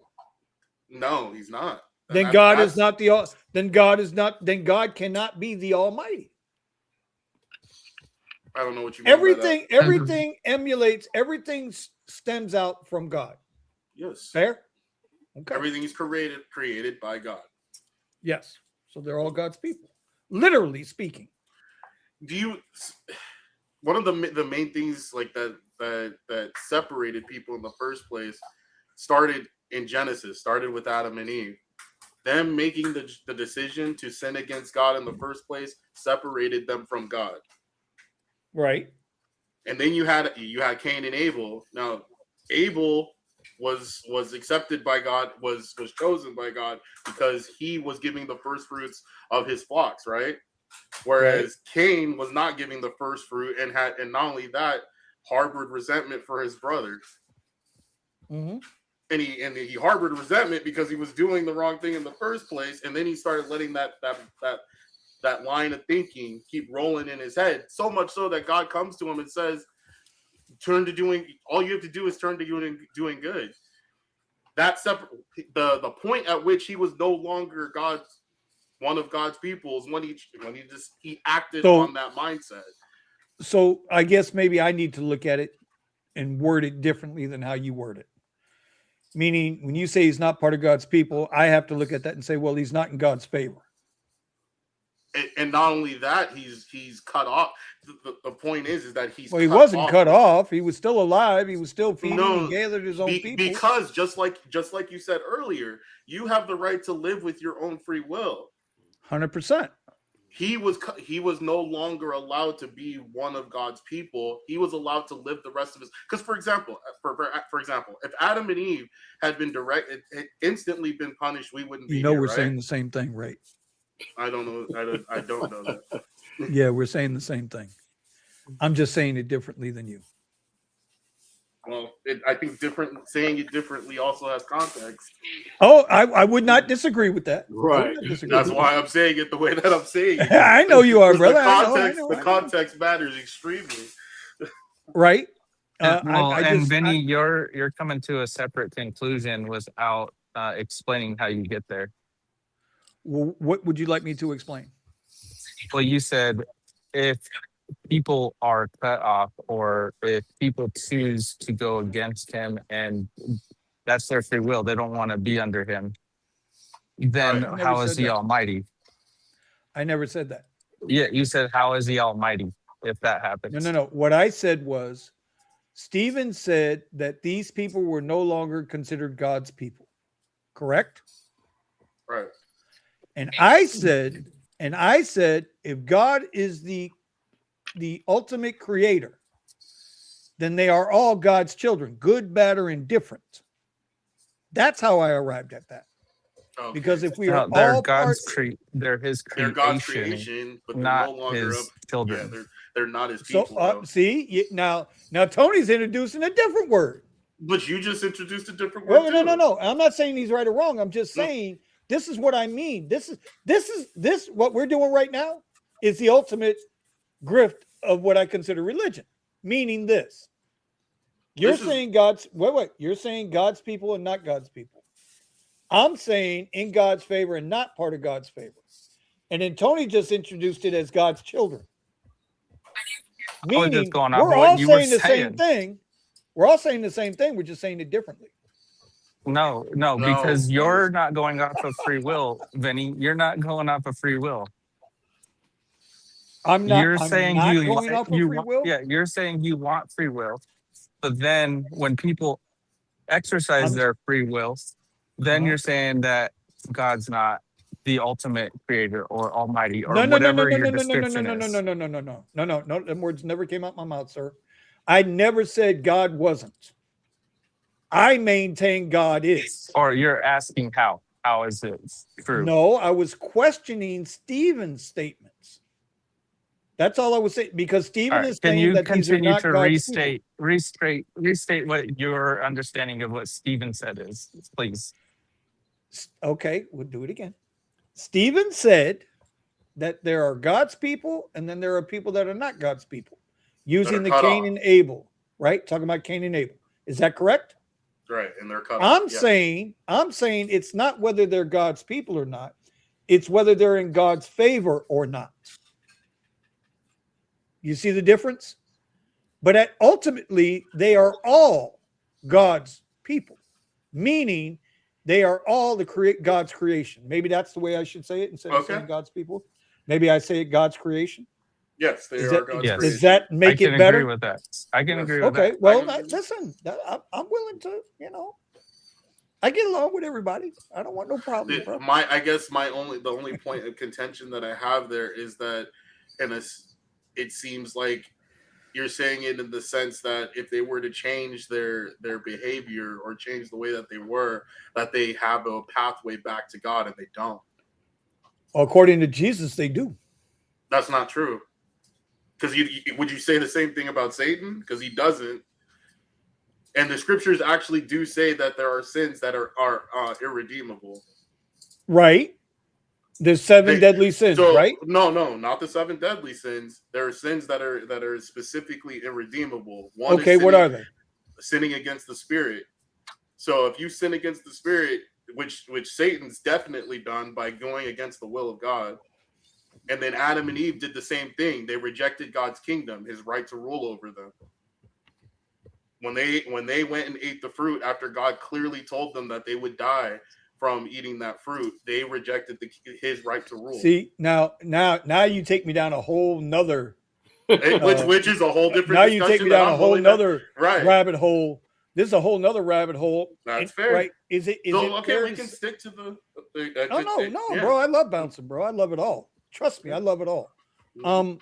When we talk about Adam and Eve. Mm-hmm. So when we go back to the beginning of Adam and Eve, well, Adam and Eve weren't the first people on earth. Yeah, I don't believe that. How far back does the Bible go? How many years back are we talking for Adam and Eve? Bible is pretty specific, and it gives us significant clues on timelines. Mm-hmm. Right? Yes. So how far back are we going for Adam and Eve? I don't remember how many, but it's like what? It's about 4,000 years. 6? Okay, yeah, because I was going to say 5. Okay, 6. They have found human remains in New Mexico, 23,000 years old. So when I look at, and I'm not questioning your belief in when Adam and Eve and human, I'm not doing that. Mm-hmm. I swear I'm not doing that. But I do consider it, I look at it as either the age of consciousness or the age of religious awareness, spiritual awareness. That's how I kind of always looked at it. Right? Because prior to Adam and Eve, man, or whatever, Neanderthal, whatever you want to call them, right? Man didn't have that spiritual awareness. I don't think, or maybe they didn't have the knowledgeable. I can't really say that either. See, now I got to question myself on that. But Adam and Eve, based on timeline, there's no way Adam and Eve could be the first humans on the planet based on timeline. So then that becomes now religion / faith versus science. And I go ahead, Tony. How do you reconcile that? Well, this is why your criticism of different paths of Christianity can cause problems, because there's nowhere where it actually says that you have to believe that Genesis is literal or that it is allegorical. Like, it's up in there, it's not determined. But certain people interpret it as literal, certain people interpret it as allegorical. So okay. I just do know that the Bible does not contradict science. Yeah, I believe that.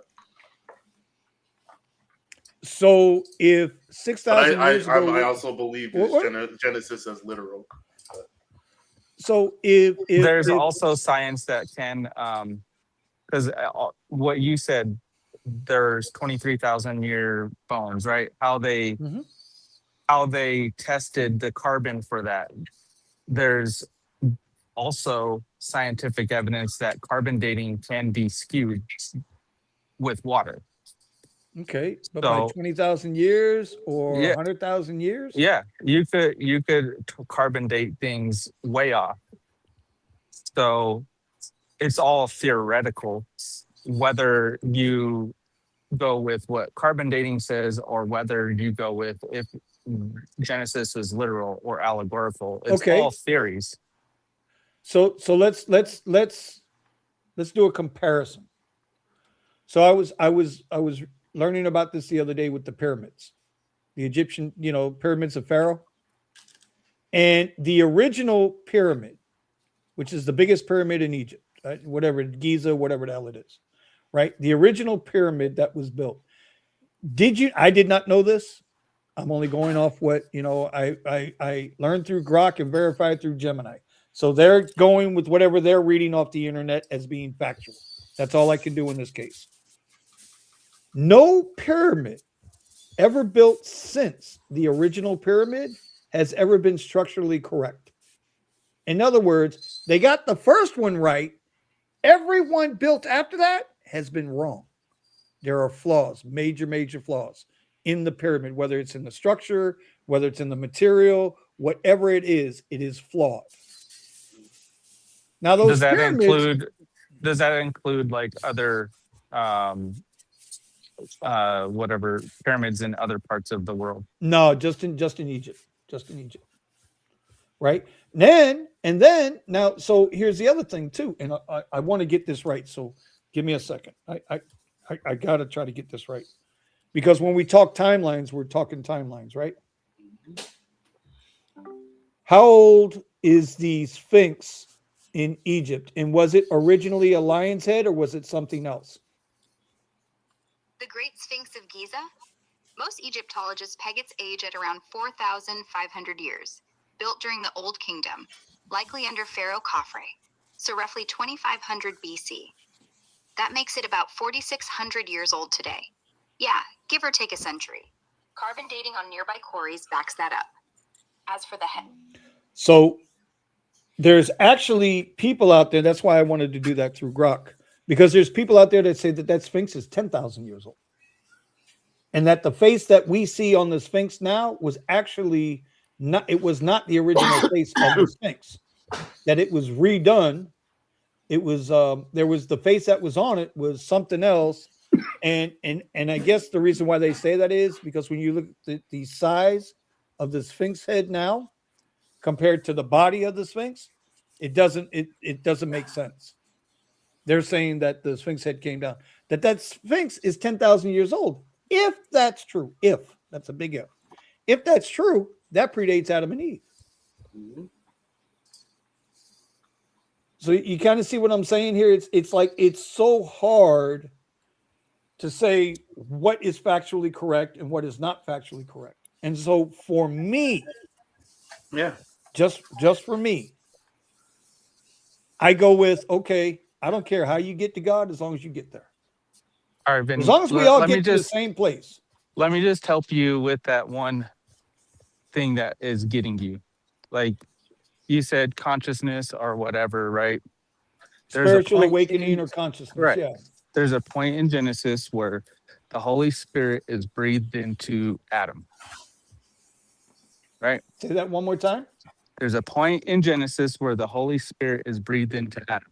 Okay. That's when man is separated from all other creation to be in his image. We have a soul. All So other creations don't have we that. are, well, the word first, we are a soul being. So that's why, We're soul, and we are body too. That's why Christ. Yes. What the term soul means, it literally means to breathe. So we are a living. So Adam became a living soul. Right, but he had a body as well, and that's why Christ had a body to be. The physical body, it has nothing without like you said, that breath of life. But the definition, because you have to also look at, okay, why do we kill animals in order to, or why did they used to kill animals for sacrifice? They were killing animals for sacrifice because they're what's it called? You end that its life in order to clear for sins by ending that soul. It's because of the blood. And there's a scripture that even says the soul is in the blood. Where does the air go? But why are animal sacrifices not sufficient? Because they're imperfect, and the perfect sacrifice was Jesus. And why was his sacrifice perfect? Because he was in what form? Because it's not about form. It's because he literally died. His soul died without sin, so his blood had no reproach. But how did he have blood without a body? It's even if the body doesn't exist separate from the soul. If you either are a living soul or you're not. But why did he need a body then? He existed before without a body. Right, but why did him becoming incarnate mean anything? Because he replaced Adam as our father. Okay, but why did he need flesh to do that? To be a human? You can't be a human without flesh. Okay. All right, so body does matter then. It okay, doesn't guys, matter in regards to soul. hold that thought. All right, y'all. Thank you for joining the stream. Yeah. but this is okay though. Yeah. I just wanted that to be known. Yeah. This is okay. It's okay to have these conversations. It's okay. That's all I'm saying. Yep. Ain't nobody got to listen as long as we get something out of it. It's okay to have these conversations. These conversations need to be had. Thank you, Tony. All right. I'm going to end the stream anyway. Peace, love, and happiness.